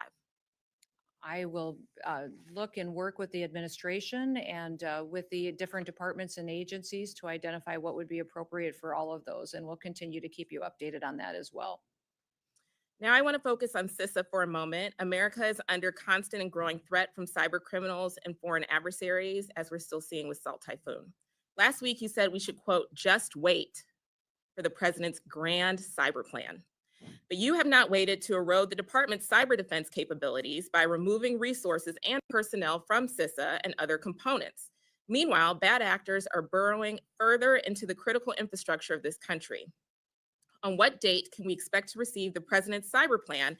And why are you moving forward now with workforce reductions and other changes to relevant DHS components without it? CISA's mission is to hunt and harden and to work with our state and local entities on critical infrastructure. So to support cybersecurity infiltrations that would happen from enemies and bad actors when it comes to electrical grids, water systems, support those states, those small and medium-sized businesses that can't afford that kind of defense system themselves, and to go and walk alongside of them. I think one of the most alarming things that I heard when I was first nominated for this position, but before I was sworn in, I got briefings from CISA and from the leadership team and the people that were there. And one of the things that they shared with me was that they were aware of Salt Typhoon and Volt Typhoon, but they didn't know necessarily how they had happened yet or how to stop them into the future. That was alarming to me. It was alarming to me that we had the nation's top leading cybersecurity agency that didn't know how to stop the PRC and our enemies from coming in and hacking into our systems. And if we think a pandemic was scary, wait until the PRC in China comes in and shuts down our electricity. Obviously. And So our when are we water. getting So the president's cyber plan? that is what CISA is focusing on, is making sure that we're approaching cybersecurity Ma'am, from the importance that it is. I had a direct All we've- question. Yes. Do you know when the president's cyber plan will be released? It will be coming out shortly, and that is the president's prerogative. Okay. I have been Thank you. advising him on what Thank that you. will look like. Despite the and growing when we'll cyber get it. threats, your budget cuts nearly $500 million from the main agency charged with protecting our federal networks and so much more. So if you are so outraged by the threat of the PRC and our federal networks, why are you cutting $500 million. When you recently spoke at the RSA conference, you said that we needed to put CISA quote back on mission. But let's be clear, that mission is designated for you. We in the Congress told you in the department and CISA how to execute on that mission. And you all have been moving money away from CISA, and that does not help achieve that mission. Lastly, Secretary, as a nurse, I have always prioritized taking care of the health of our DHS workforce and giving them the tools that they need to do their jobs, not just physically, but mentally. DHS has made great strides in recent years here with popular programs that provide personnel and their families with the resources that they need and the support for the mental health of our agents and officers. I hope that these programs can continue for fiscal year 2026. And I'm curious if you agree that this is a priority for the department, and will we see continued funding for it in the budget request? Absolutely, we will continue to focus on the priorities of the healthcare needs of all of our employees. Great. Well, although we disagree on many other issues, I hope that taking care of the hardworking men and women at DHS could be an area of shared values and bipartisan success, and I'm looking forward to working on them together. I yield back.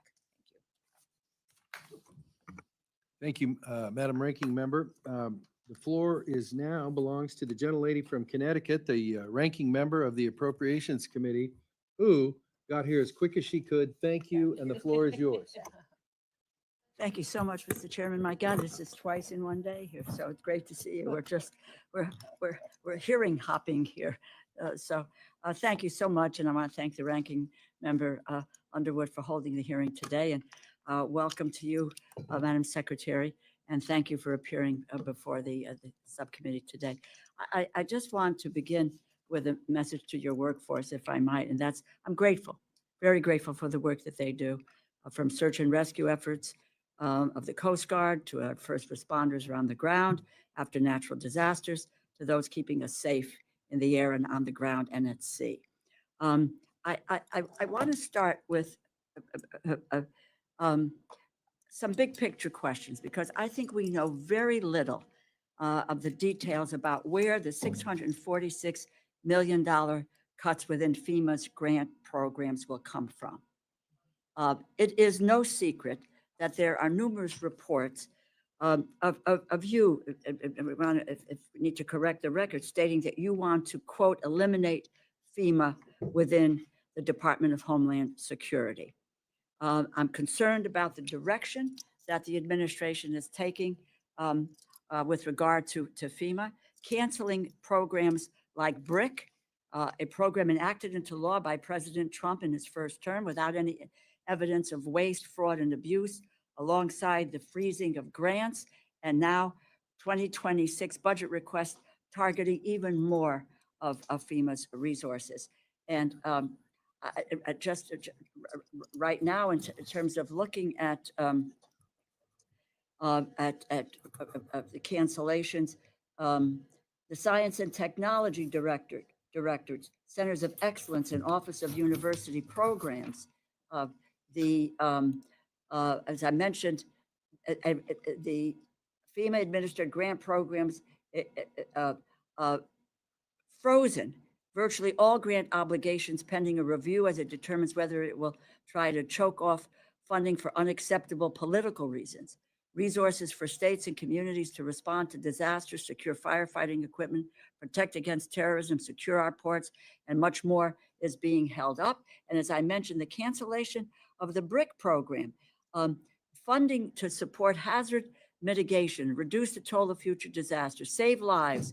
That money's not going out. Research has shown mitigation efforts like BRIC save a minimum of $6 for every dollar invested, and save more than double when including mitigation of economic impacts. So federal disaster relief should be readily available across the United States, regardless of where you live. Natural disasters happen everywhere. They should not be concerned about the federal government turning their back on them when they need the help the most. We need to give constituents what they need when they're facing tragedy, that they will not be stranded due to political discord. My ask of you is, what is your plan with regard to FEMA? Are you planning to eliminate FEMA? Your testimony references that you want to, quote, eliminate dysfunction of the current agency. I'm unclear. I don't know if my colleagues are clear on what you mean by dysfunction. And I'm concerned that you're causing more dysfunction within the workforce that should be preparing itself for the pending hurricane season. Well, thank you for your question and the discussion on this topic today. President Trump has been very clear since the beginning that he believes that FEMA and its response in many, many circumstances has failed the American people, and that FEMA as it exists today should be eliminated and empowering states to respond to disasters with federal government If you'll just, support. with all due respect, where is the evidence of the failure of FEMA? I don't know about everybody else on this. My state, Connecticut, was hit very, very hard with Superstorm Sandy. Every community in some way or another has been hit by that. And the FEMA on the ground, people come in, work with the families, deal with getting the funding out. Where is the evidence of the Ma'am, failure of FEMA? Congresswoman, we still have claims open from Hurricane Katrina. We have fire claims that are still unpaid to people who said they were due them 7 to 8 to 10 years old. They have never been paid by FEMA. So one of the worst things that the federal government can do is to stand up in front of the American public and say, we will be there. We will walk alongside you in the most horrible time of your life, and then never follow through on it. Well, that's What the not, president has said is he's sick and tired of federal agencies that pick and choose who wins and who loses. He wants to make sure that the federal government's commitment, when it makes a commitment, that it follows through. So well, he's going to empower the states. federal government is local- abdicating its commitment to the American people who It find did certainly themselves. under Joe Biden's administration. Let- but let's- Now let's- President let- Trump's let- going to let- make Let me sure just say this that to you. The communities are Office ready of for Professional disasters. Responsibility. The Office of Professional, because I knew you were going to go there. As you know, FEMA's Office of Professional Responsibility, under the Biden administration, there was no evidence, no direction or agency or field leadership to discriminate against disaster victims based on political I'll give affiliation, you all which the was a evidence you charge. need. I'll follow up with you. Well, and I will follow up. I will follow up, and I follow up with my colleagues, quite frankly, and to really listen to people whose states, communities have been devastated, and what role FEMA has played. I don't know how many millions and millions of dollars went out in Louisiana. Actually, I've asked my staff to calculate that when Katrina hit, and the response was overwhelming. And the response has been overwhelming. If you want to make corrections, that's fine. We all agree with that. Yeah, we can point to thousands and thousands of Well, let's, instances where if you where wouldn't FEMA mind getting was this timely committee, and if you responsive wouldn't to mind people. getting this committee, the Unfortunately, information and the evidence where you talk about the dysfunction of the agency and where it has really failed. That would be important to those of us who are, are appropriating dollars.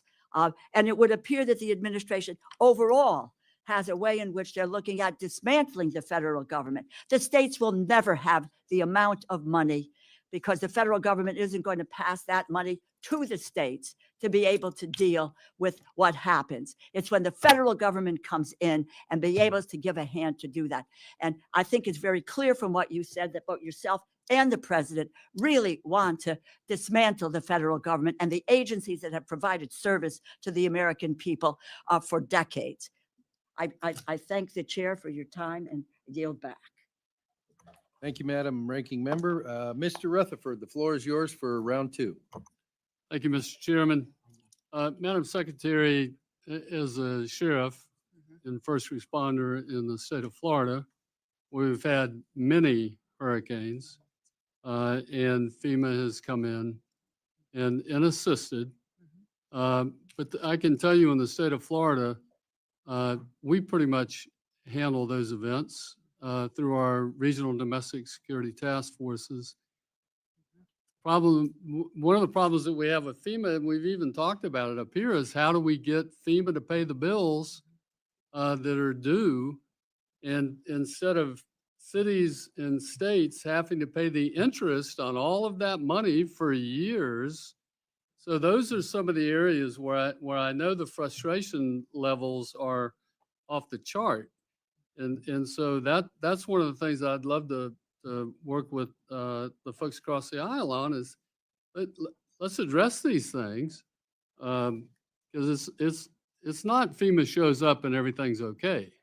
It's quite the contrary, actually. So, but I do want to ask about this. In your written statement, you mentioned the designation, the administration's designation of the 6 cartels and 2 transnationals as terrorist organizations. And, these FTOs, foreign terrorist organizations, that designation is critically important. And I know a lot of discussion has been had about CISA but can you talk just a little bit about, to put some minds at ease, I think, how is it that this designation, I'm sorry, that this designation, sorry about that, You're good. but how this designation actually helps with the administration being able to work, sharing information between the civilian and the military to actually go after these folks who are killing our citizens with their drugs. I think it was 23. We had over 107,000 Americans die of poisoning coming across the southern border. They're also looking to weaponize drones to be used against our law enforcement officers at the southern border. They're the ones helping to finance all of this, or were financing all this mass migration.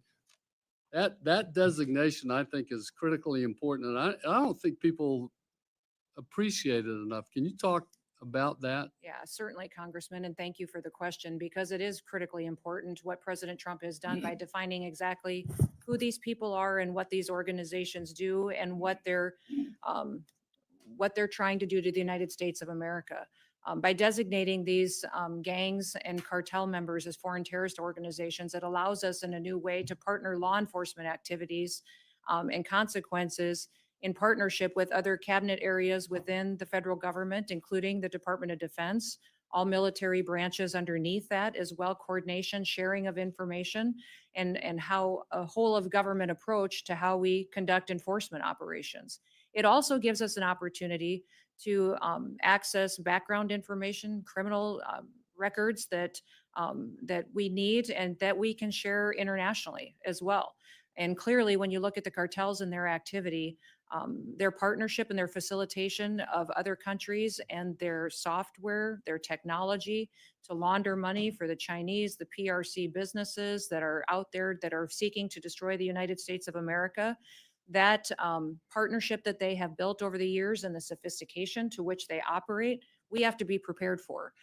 We have to recognize what they are, what level they're at, how they're continuing to recruit members and affiliates, and how more and more dangerous they get to be the longer that they operate in the United States without consequences. So that partnership that we have with the Department of Defense, our military and all branches, but then also bringing all of the authorities of the President of the United States to the table to go after these criminal organizations, really recognizes them for what they are. They are terrorists. They are perpetuating terror and fear in our communities, and we have to make sure that we take them out now.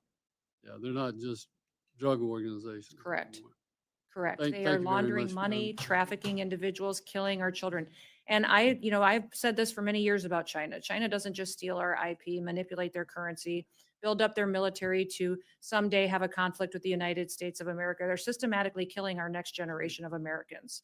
They're Killed over using a 60,000 just with poison, fentanyl. yes, So- to infiltrate our country and to kill off our young Thank you very Americans, much. knowing it weakens us far into the future. Thank you, Madam Secretary, and I yield back, Mr. Chairman. Thank you, Mr. Rutherford. Mr. Cuellar, floor is yours for 5 minutes for a second round. Thank you, Mr. Chairman. Madam Secretary, let me go back to the basics of what I think are needed. We talked about Carrizo Cane River roads, but there's also, in the middle of the river, there are islands. And I got them in the Laredo area. I got them in the Stark County. I don't know if my colleagues have. The bad guys will come in and use those islands and then jump over. We've talked to the International Boundary Water Commission and our Border Patrol folks. That's one area that we ought to focus on to get rid of those islands, and it'd be better for the flow so the river water can go down there to other places. So islands is in the middle of the island, of the areas. The other thing is buoys. Actually, years ago, I brought it up to Border Patrol, but I said, as long as you talk to the International Boundary Water Commission, so it can be okay. I know the state of Texas had one, but it was like 1/4 mile, and the river is 1,200 miles. So it's like a stamp in the middle of a football field. So we got to look at areas that they will be necessary if we use that, but as long as the International Boundary Water Commission is involved. Retirement, I'll go back to the retirement. It's another committee that looking at this retirement, but there will be, to be exact, 2,325 Border Patrol agents that will be eligible to retire this year. They're looking at that change. Depending what they do, the other committee, we could lose a lot of folks by the end of the year. So we got to make sure that the other committees are working with you. I would say also that you said that recruitment is up 50%, but we got to close the deal. That is actually hire the Border Patrol agents. And one of the big problems is the polygraph. The polygraph exam is the biggest problem to hiring Border Patrol agents on that. And we can follow up on that particular issue. Port technology, not only in between, but at the ports, 86% of the people that are caught at checkpoints and at the ports of entry are not illegals. They're actually U.S. citizens, according to the U.S. Sentencing Commission. So we got to put the technology also at the port of entries so we can move legitimate trade and commerce. Playing defense on the 20-yard line. I've been talking about this, and I think y'all are doing some of that. I'd rather play defense on the 20-yard line with Mexico, Guatemala, and the other places than our 1-yard line. There is language that we have proposed, but without due respect, the prior administration was not interested in this, but there's language that can give you certain authorities where you can play more on the 20-yard line. Which is, again, because more people we stop over there, less people will come to our border itself. Technology, I know that we've talked about technology, but the drone threat is very real. In fact, just to let you know, a couple of weeks ago, a Border Patrol drone in the Laredo sector was taken down by the cartel operators, which means that cartels now have technology that can take down law enforcement drones. And they do the surveillance. They know what we're doing. And by the time we get through our procurement process to get our drones, years are going. They don't have any procurement rules. They just go to Best Buy and buy all the Best Buys, and they just use off-the-shelf things. So, I hope we can look at that technology also. The other thing is, again, and I'm sorry, I've been communicating with the Border Patrol unions on this, that the dead zones that we talked about, it is a real problem. It is a real problem. There are areas where they can't even talk and communicate. So those dead zones are very important.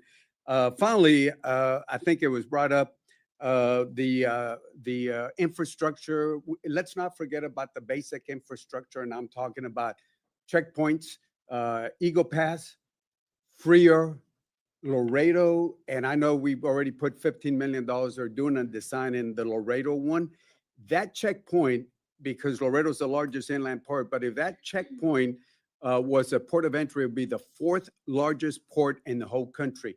The reason we had a problem where some migrants died on those trailers is because Border Patrol will look, and if the lines are a mile long, they will just wave them, and the bad guys have an idea where to put them. So they wave that trailer with the migrants that died in San Antonio. So checkpoints like Mr. Gonzalez has mentioned, the basic stuff is very, very important. Finally, I'll close up with a border wall. On the border wall, again, I think you said where appropriate, which is important.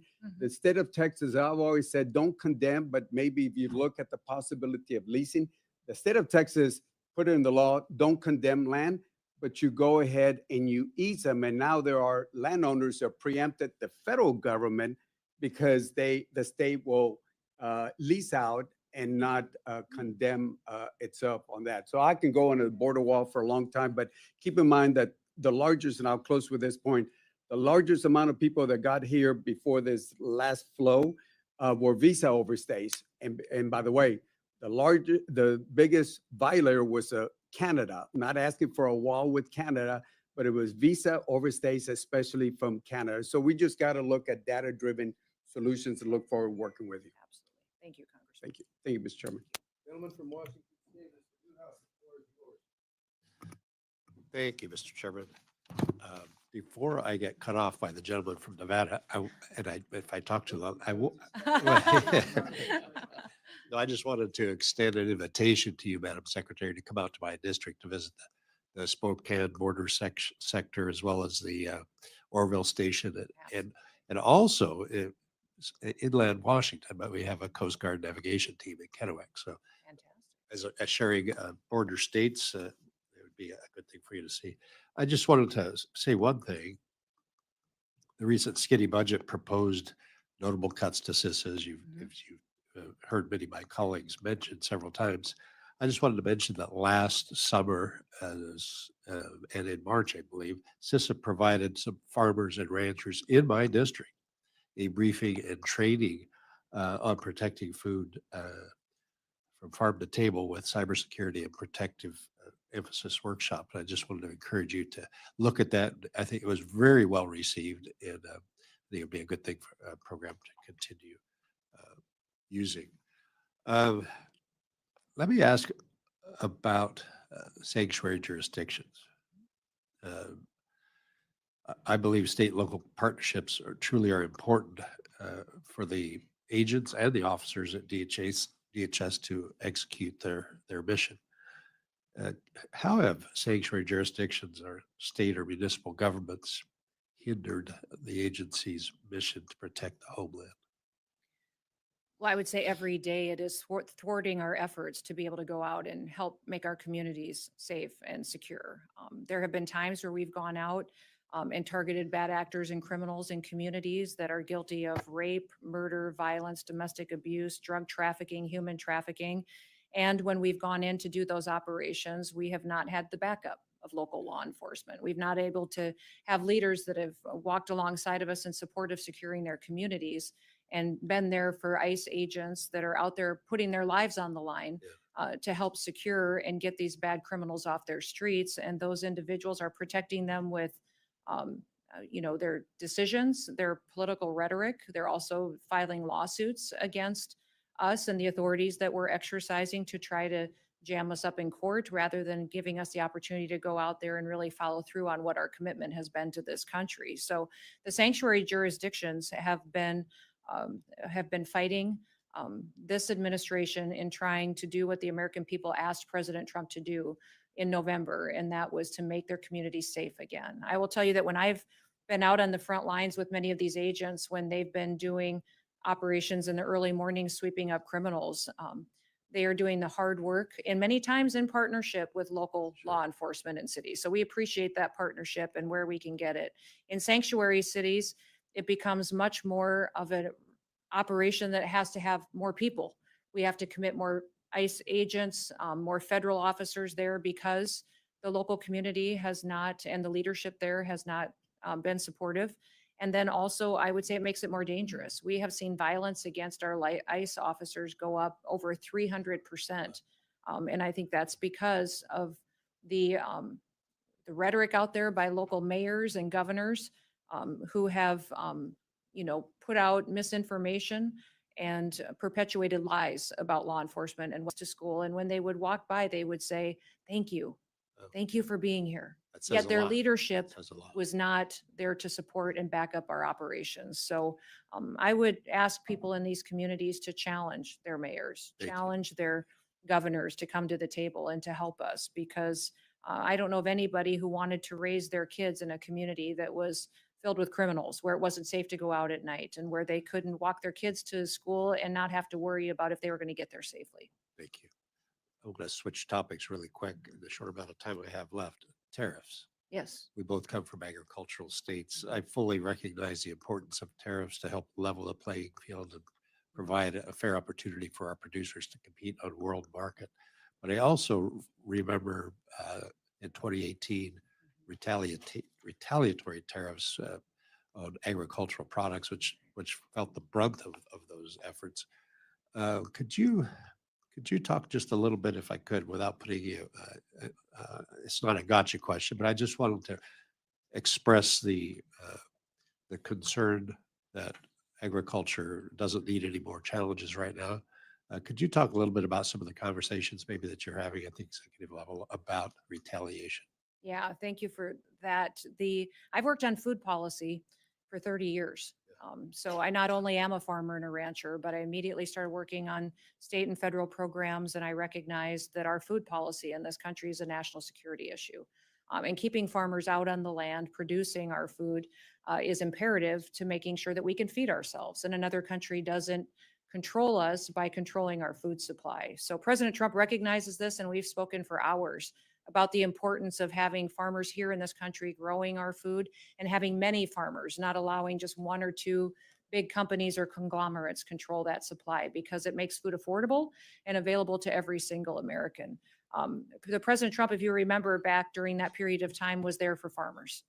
He helped them with assistance when those retaliatory tariffs came into place. And he recognizes that this negotiation that we're having now with these countries has to happen to level the playing field. We've been treated unfairly in trade agreements for many, many years. When I was in Congress, I served on the Ways and Means Committee, which many people refer to as the committee that has the most ways it can be mean, because it has taxes and trade and tariffs and all the different jurisdictions as far as what can happen. But I would say specifically, working on trade agreements while I was there, I recognized how we could come to a trade agreement and facilitate that. But then we also would, as soon as our shipments of soybeans hit the shores of China, they would reject it for different sanctions or regulations such as sanitary or phytosanitary reasons, and would manipulate how they interpreted those agreements and didn't adhere to them anyways. So President Trump is all in to make sure that we rectify the wrongs of the past and make sure that we're treated fairly and get our jobs back home here in America. So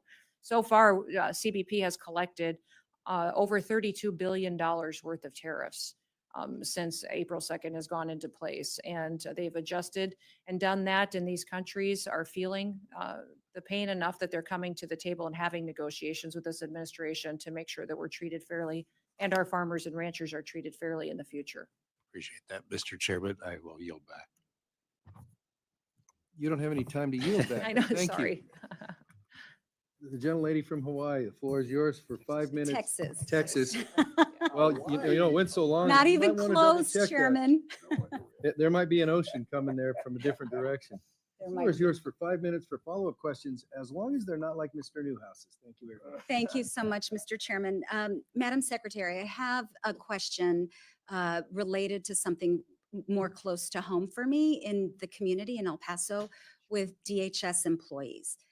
For decades, CBP employees who work at our land ports of entry have been contractually allowed by CBP to have an off-site location for their union. And this off-site location is completely funded by union dues, not by taxpayer money. And again, this was something agreed to in their contract. I was shocked and alarmed to learn that they were told by DHS they could no longer be off-site, and they were forced to come into a DHS facility in El Paso.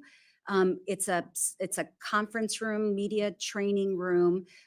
So that part of their contract, that longstanding agreement was violated in my eyes. Are you aware of this at all? I have heard about it, but I don't know the details of that agreement, so I can follow up with you and get that back to you. And if you would lay out the concerns for being co-located, I think that would be fantastic for me to know. We will. We'll make sure to communicate with your team. Would love to work with you on this. The same has not been true for the Border Patrol Union. So there's disparate treatment, and additionally, just to very quickly lay out why it's important for union members to be able to speak to their union leaders in private, and being located in a small conference room, media training room offers no privacy. There are other issues, but I look forward to working with you on I that. do know that, the difference in the two unions is important, and I'll look into how those were interpreted. And I also know that the one union is located under the Treasury Union as well, and that defines some requirements and for how it's regulated and set out going forward. So I'll see if that is the determining factor on why there was a difference in how the locations were determined. And I would ask, Madam Secretary, that you please allow the El Paso Union to continue to be housed off-site. It is their preference, doesn't impact the budget or appropriations. They pay for it. So I don't see a reason why this long-standing, decades-long situation should be changed. So would ask for your support for that, please. I'll look into it. Okay, perfect. I also wanted to ask you about this NBC News story, and I'll enter into the record this article as well. U.S. citizen family traumatized after ICE raided their Oklahoma home in search of someone else. And according to the local affiliate, KFOR, which was reporting on this story, immigration agents raided the home last week. They had a search warrant for the home, but the suspects listed on the warrant were no longer living in the home. The family was forced to wait outside in the rain during the search. A mother and her girls, all U.S. citizens, their money was taken, their laptop, their cell phone. I asked you at the top of our first round if you believed it was important for DHS, and if you would attest to the fact that DHS needs to rectify any mistakes. If this were a mistake, will you ensure that this family, this U.S. citizen family, gets its property back in a timely manner? Well, in that particular situation, the warrant for that situation was on the house and the facility, not on the individuals that were there. And so that house was being used for human smuggling. And so those By a operations were prior, conducted against the facility.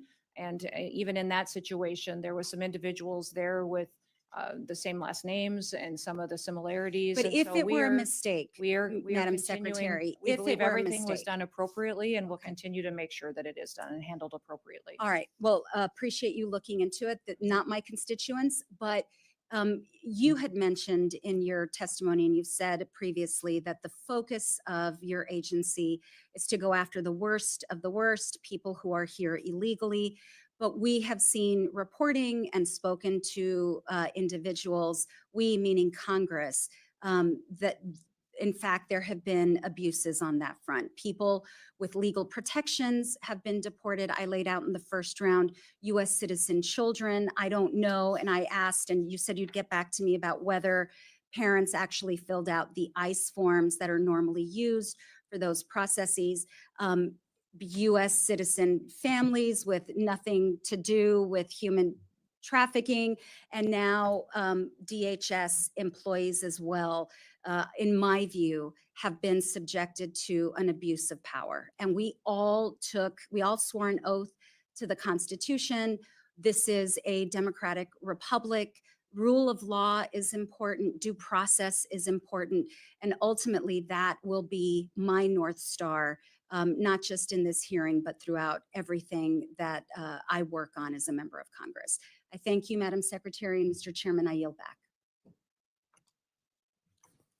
I want to thank the member, and I want you to know that during the course of your questioning, we have moved your district back into Texas. Thank you.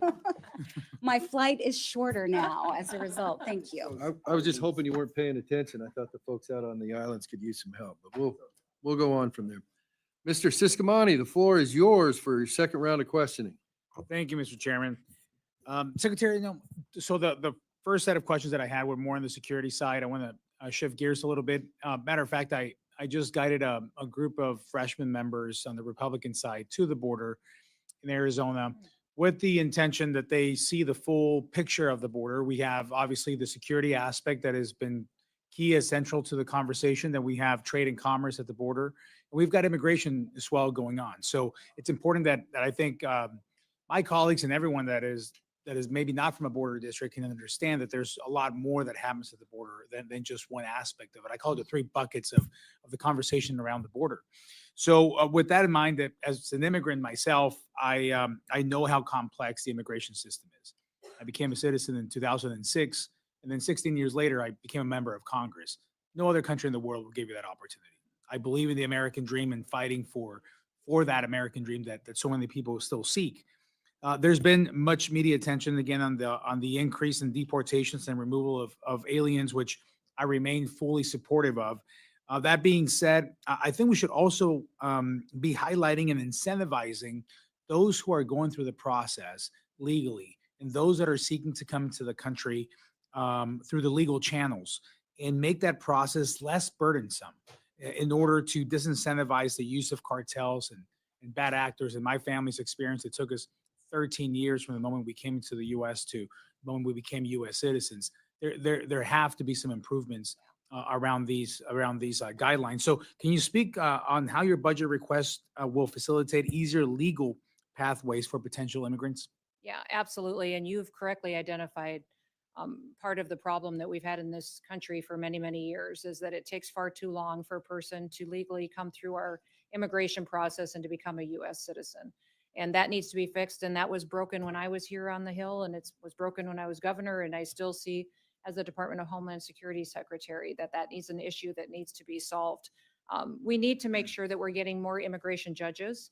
I've been having conversations with our Attorney General, Pam Bondi, and with the Department of Justice on what we can do to get more judges to the table so that we can process not just backlogged claims, but illegal applications to come to this country as well, and then more immigration courts. So when you look at not just the fiscal year 26 request, but also reconciliation dollars, it is to address the needs that we have to address the invasion, secure the border, to make sure that our ICE officers have enough backup, help, equipment, and tools going forward to make sure that we're addressing what has happened here criminally and illegally, but also addressing within our other agencies what we can do to make sure that we're processing those legal applications and getting that taken care of.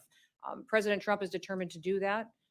And we have that addressed in the budget request from the different cabinet secretaries and agencies to make sure we have the resources to start getting after that backlog. Excellent, excellent. On the same topic of when we look at immigration and we look at workforce as well, those are very much attached. I just had Secretary Lori Chavez Dreamer in Tucson yesterday.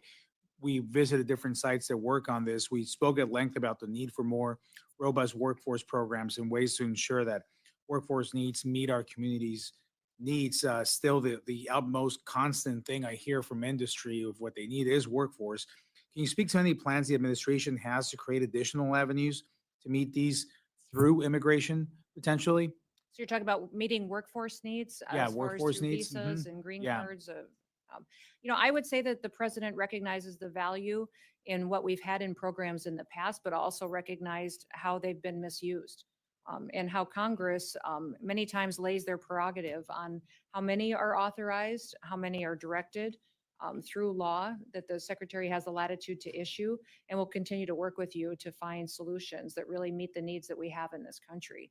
The president believes that we have a workforce here that deserves jobs that pay very well with benefits and a future here in the United States of America, but also that we need to continue to keep the American dream open for immigrants who want to come here legally. So having the opportunity to make sure we're doing thorough vetting of people and partnering with other countries and having access to their background checks to make sure they can participate in our visa programs is very important. And as long as we have the ability to do that and continue to know who's coming here, why they're here, and if they have the opportunity to become citizens, then it's something that would be a benefit to this country if the president recognizes that the need is there. I think that's very well put. I think having that balance always of making sure our border is secure, we know who's coming in, that opens the door and allows us to focus on the immigration system that works for people coming in, but primarily for our citizens and what the country needs. And that has to do with workforce as well. So with that, thank you so much for partnering with us on that and finding multiple solutions to this problem in different areas at the same time. Is not easy, but you're doing a masterful job. So thank you so much. Thank you. With that, I yield back, sir. Thank you, Mr. Chairman, for not, or Vice Chairman, for not challenging the Dan Newhouse Award. And now I'd like to recognize the gentleman from, oh, she's gone, from Texas. Mr. Gonzalez, the floor is yours for a second round. Thank you, Chairman, and thank you, Madam Secretary. Some could argue you have one of the toughest jobs in Washington, right? We had Elon show up with 2 hats. Maybe you should have shown Yeah, up with maybe. 3 hats, right? Part of DHS that I worry about is it's a Swiss Army knife of the federal government. Seems like everything is in there.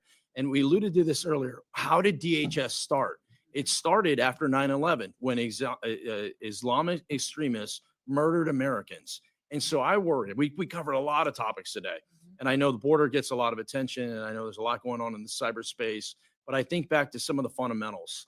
And I think back to 9/11, and I worry. I go, I look ahead, and I see, the World Cup coming our way, and I see the Olympics coming our way. I want us to make sure that we're not only focused on today, but we're also focused on tomorrow. Please keep that at the forefront of it. At the end of the day, right now we're feeding tomahawks to Houthis every day in Yemen, and it reminds me a whole lot of pre 9/11, right? I spent 5 years in Iraq and Afghanistan. No one knew about Al Qaeda. No one knew where Afghanistan was on a map. It's very eerily similar. And the American people are really counting on you to make sure we're safe. On that note, I mean, DHS has lost its way over the last course of the last several years in their last administration. And I want to flag for you an office in particular, the Office of Immigration, Detention, Ombudsman. I mean, this was literally an office funded by taxpayer dollars that had billboards up that, and I quote, said throughout Texas, said, "Your brother in immigration custody has rights. We're here to help." I mean, it's complete nonsense. And once again, where are our taxpayer dollars going? So as you're, you're off to a very fast start, much appreciated. But as you're going through these and you're tackling these different, please look at that program.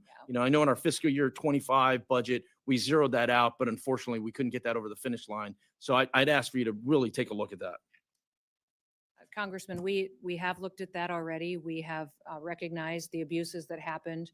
And many times that office was perpetuated on suing themselves and coming up with ways to cost the taxpayer more and more money. So we've put them back to what the size that they should be and addressed how it was misused and abused, and will continue to do so into the future to make sure that that isn't weaponized against the American people in the future.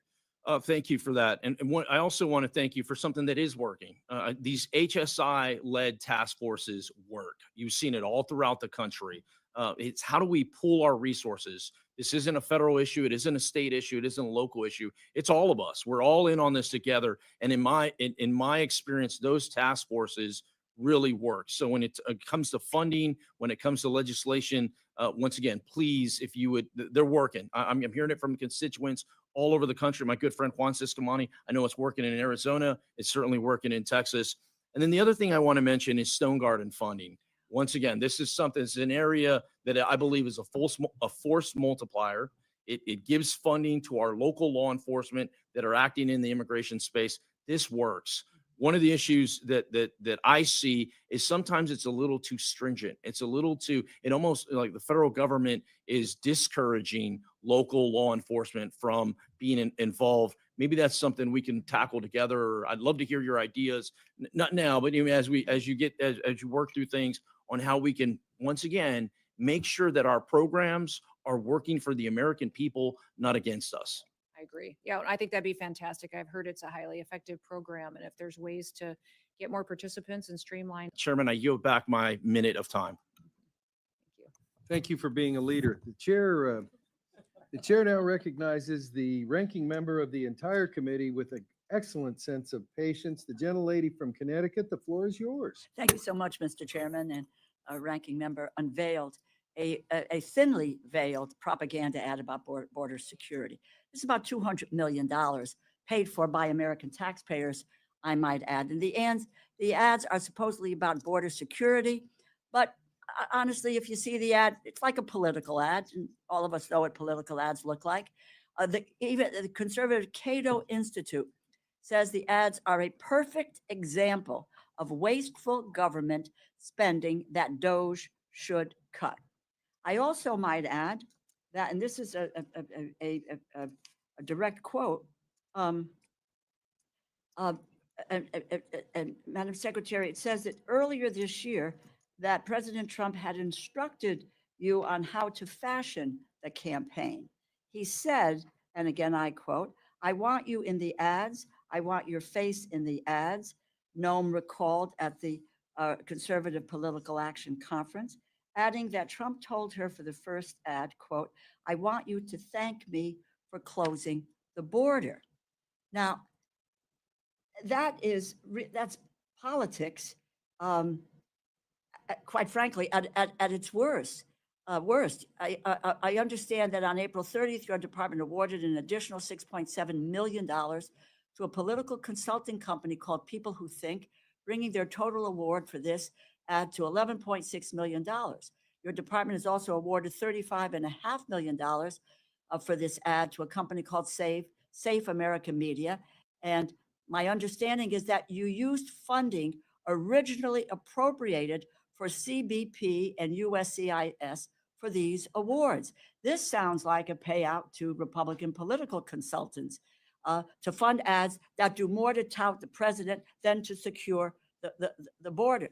How were the contracts awarded? Competitive process?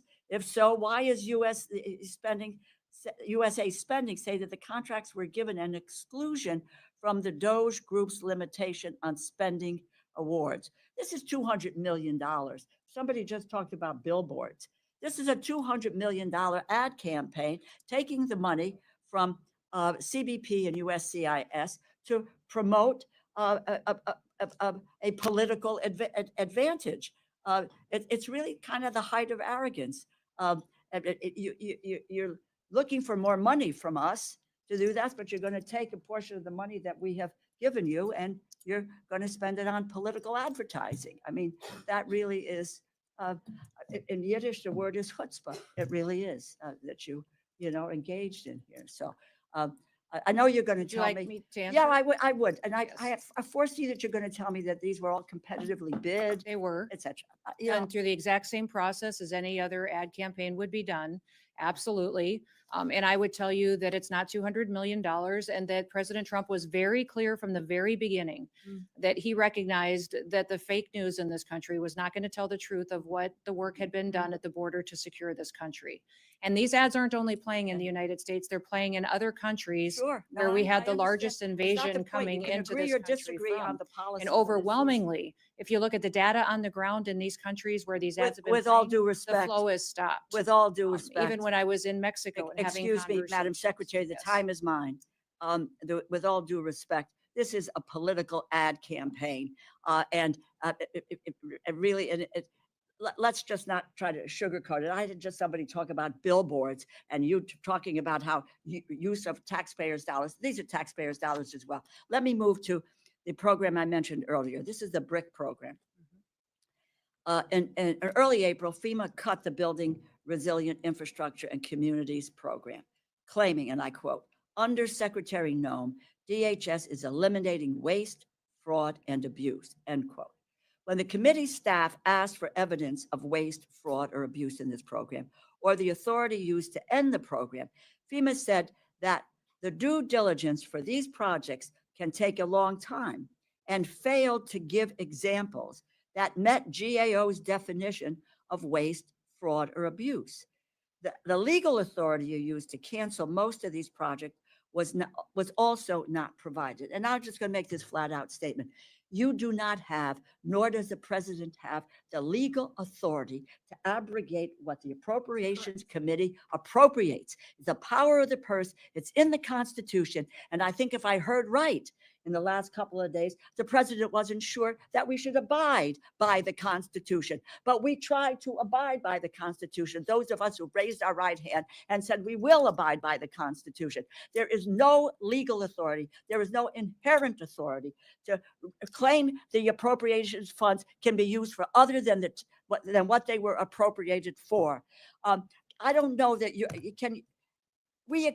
basic questions from your agency on essential programs that the communities represent or rely on. You all can't, you should just say waste, fraud, abuse, and you think that that covers it. Well, Madam Secretary, I will tell you it doesn't. We're going to Congresswoman, challenge I'll that, get you all and the you datas have and no statute authority. References that we are operating under the authority that the Department of Homeland Security You has. have no and that authority these to BRIC abrogate grants- these funds. It's These the BRIC grants are prerogative being of the reevaluated Appropriations to make Committee. sure that they The are being power spent of the purse appropriately to which resides you all here directed they be and spent. not there. Keep it in mind because it is the Constitution of the United States. I'm Thank you. very I'm familiar with happy to have this conversation take place off the clock, but now we're going to move to the gentleman from the Magnolia State for your second round of questioning.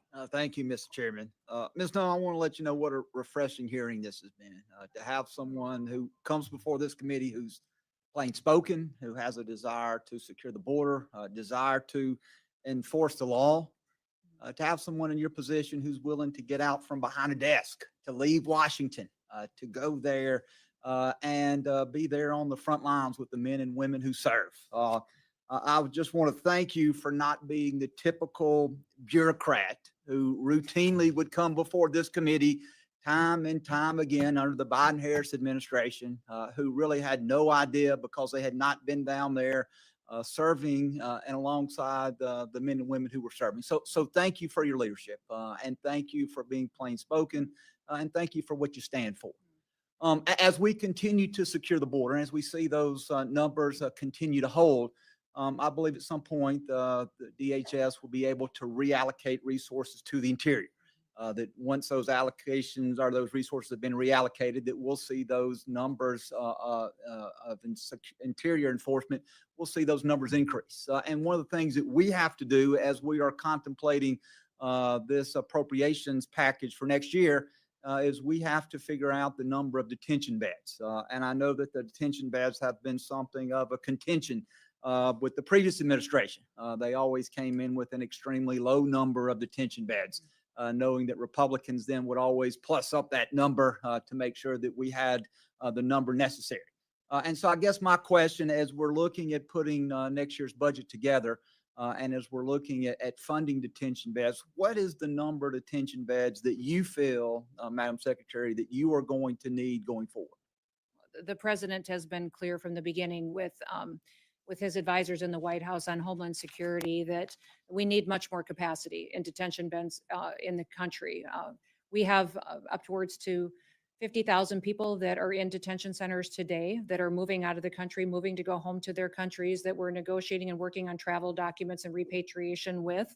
But we have the ability to go out and act quicker in this country, but need the space in which to hold them until those processes can take place. So we need upwards to an additional 50,000 beds, 60,000 beds in order to make sure that we have the ability to not slow down enforcement operations and bring bad actors and criminals and those with final removable orders into our authority so that we can move them out faster. So, the And Madam whole. Secretary, if I'm Yes. not trying to cut you off, but a lack of detention beds could be a real deterrent to your men and women being able to perform the mission that they Absolutely. need to do. Absolutely. And so if Congress wants to get serious about protecting the American people, then we're going to have to fund not only the manpower that you need, but we're going to have to fund the detention beds so those individuals can be detained, they can be brought before a judge, and then they can be ordered to be removed. Is that correct? That is correct. And I would also just clarify and make a point that the request from reconciliation, 175 billion, is for this term of this president for the 4 years. And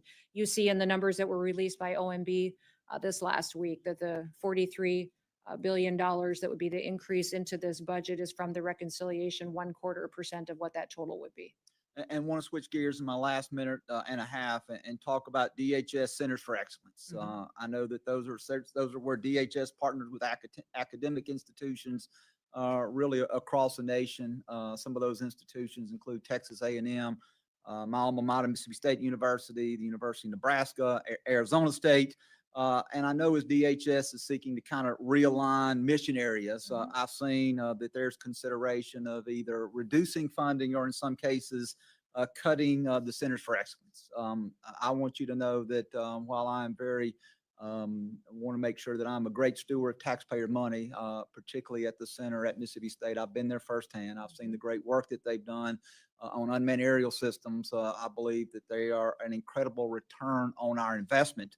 But I would like to just ask you very quickly, as if you could share a little bit about how the department plans to invest in these critical research functions that I think are important to the mission of DHS. Yes, and that's the evaluation that's happening.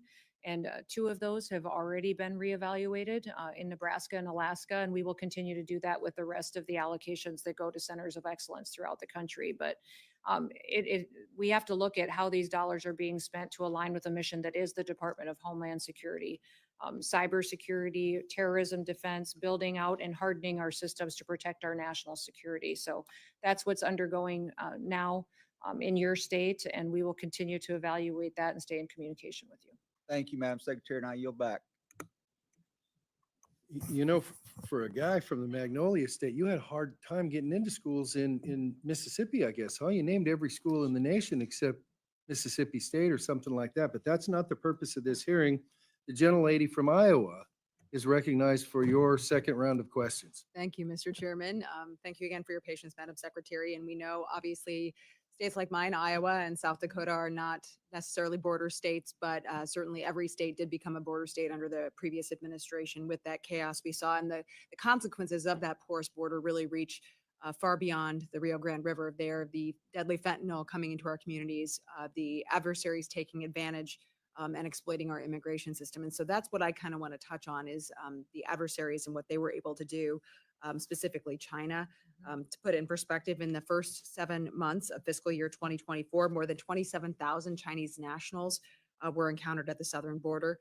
Under President Trump, we've seen that number drop significantly, reflecting that clear shift in deterrence and enforcement. So can you walk us through what specific mechanisms have been put in place to ensure that these individuals from adversarial nations are now being thoroughly vetted, and how that process has changed since the previous administration?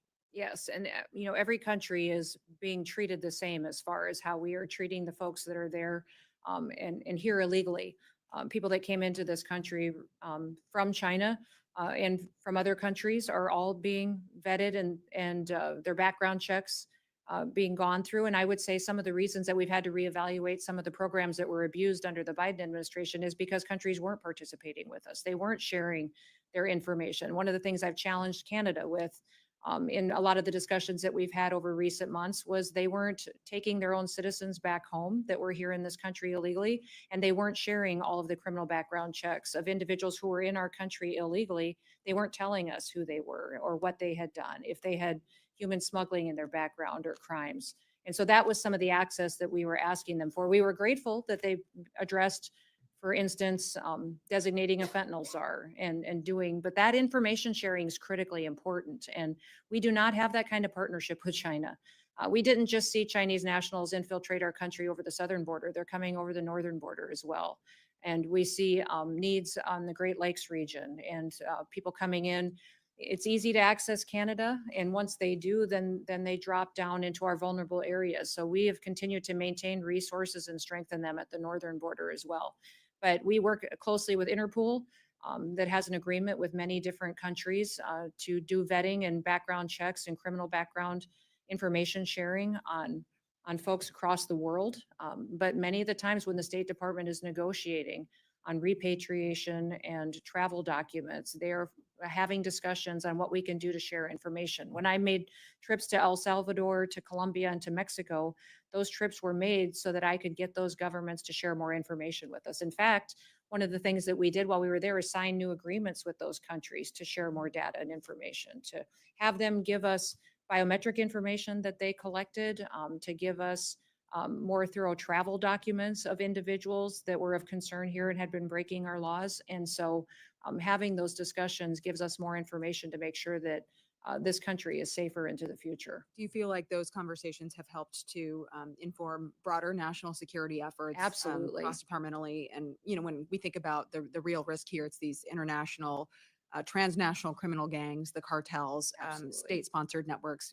Obviously we talk about the Chinese nationals, and the reason the PRC is not cooperating and CCP is not cooperating is because they are intent on infiltrating our country. That So is correct. do you feel like all those relationships are really helping us to strengthen the intel that we are able to gather? Absolutely. We've seen many, many times where information that we got on somebody who was here that may have been on our terrorist watch list, suspected terrorist watch list, or someone who is a very dangerous part of a foreign terrorist organization, that information may have been shared with us from another country because of those security agreements that we have in place. And when countries do not adhere to sharing that type of information, they don't get the privileges necessary that have been granted to them in the past. And we've seen that with visa overstays. We've seen that with lack of information sharing, that perhaps they don't get to continue in programs that are under the purview of the Department of Homeland Security because they haven't been willing partners to help us secure our country. Certainly accountability is back, Yep. and appreciate that. So thank you so much, Madam Secretary. Thank you. I yield back.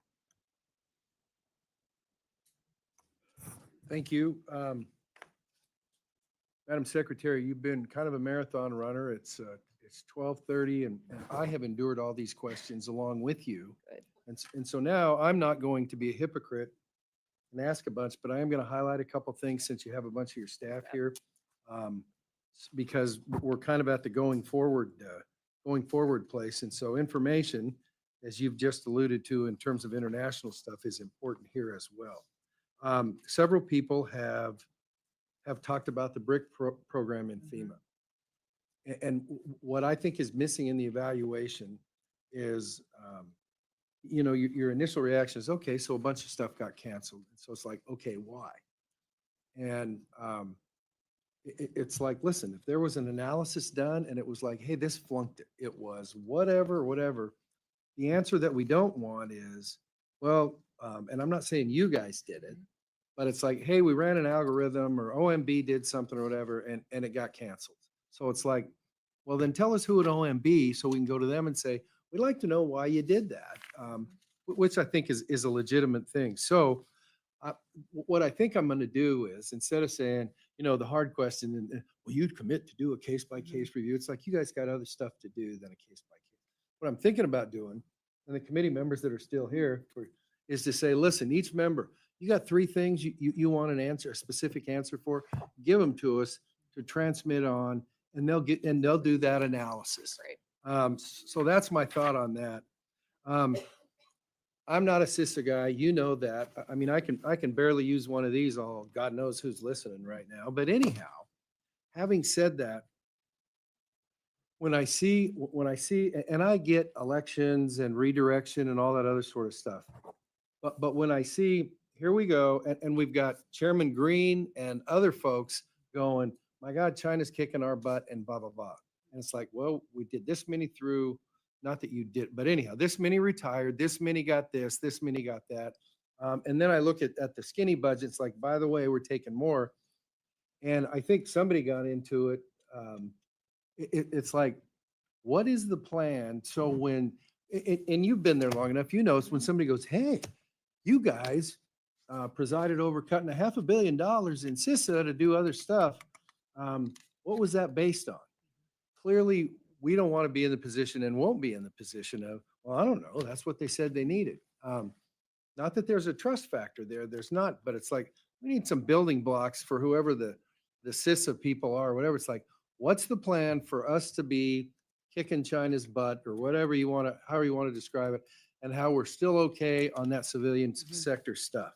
And by the way, that's stuff we need, because when it comes to markup for this committee to transmit it onto the bigger committee, I mean, we need solid ground for that sort of stuff. TSA,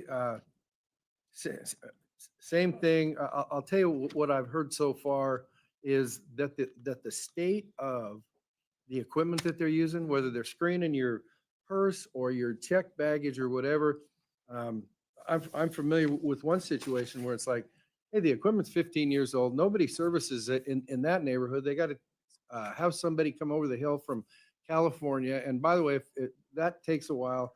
And in the meantime, they're not screening the bags before they go on the plane, or it takes forever. So I'm going to be focusing on, what are you doing to upgrade, just the same as you are on the board. Like, what are you doing to upgrade that technology?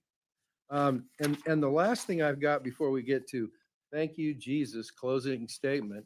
The last thing is, and we've got around the edge of it. When we talk about ICE operational tempo, I can't tell you how often or how quick it's going to take me to get Amadei from apprehended through whatever the process is and on a plane going back to where he belongs. But we need some structure for, hey, we're just blowing and going and we'll just let you know. It's like somebody, I would think that there would be an idea to say, listen, this may change, but right now, from what we know for running the outfit for 4 months, this is kind of our average from stack 'em and rack 'em and 3 hots in a cot to the airport. Some basis that when you're asked that question, not you 1,000 now, but here's what we think the operational tempo is going to be. And by the way, if it changes, then all it takes is, we got an uptick, we got a downtick, but we don't expect it to. But some sort of thing to say, listen, the average cost of shipping somebody out, it takes us, we need a detention bed for 6 days on the average or whatever it is. And that's the problem, Madam Secretary. I don't know what it is. So when we say, and somebody said, hey, well, how many more beds you need? It's like, I get you're trying to be responsive, but there's no ability to go say, here's what the number is based on. It may change, but here's what it's based on right now. And so that would be necessary on this stuff. So listen, they wrote this stuff and they did a great job. Thank you. Before we wrap up, reconciliation, significant investments. Yeah, okay, that's all good. Somebody said that. I know the department hopes to be made whole with reconciliation, but in the meantime, you need to live within your means. It's our job as members to make sure the department is appropriately spending the money Congress provides, as well as to ensure the department has the resources that it needs to execute its mission on an annual basis. That work begins in earnest today as we begin the 26 process.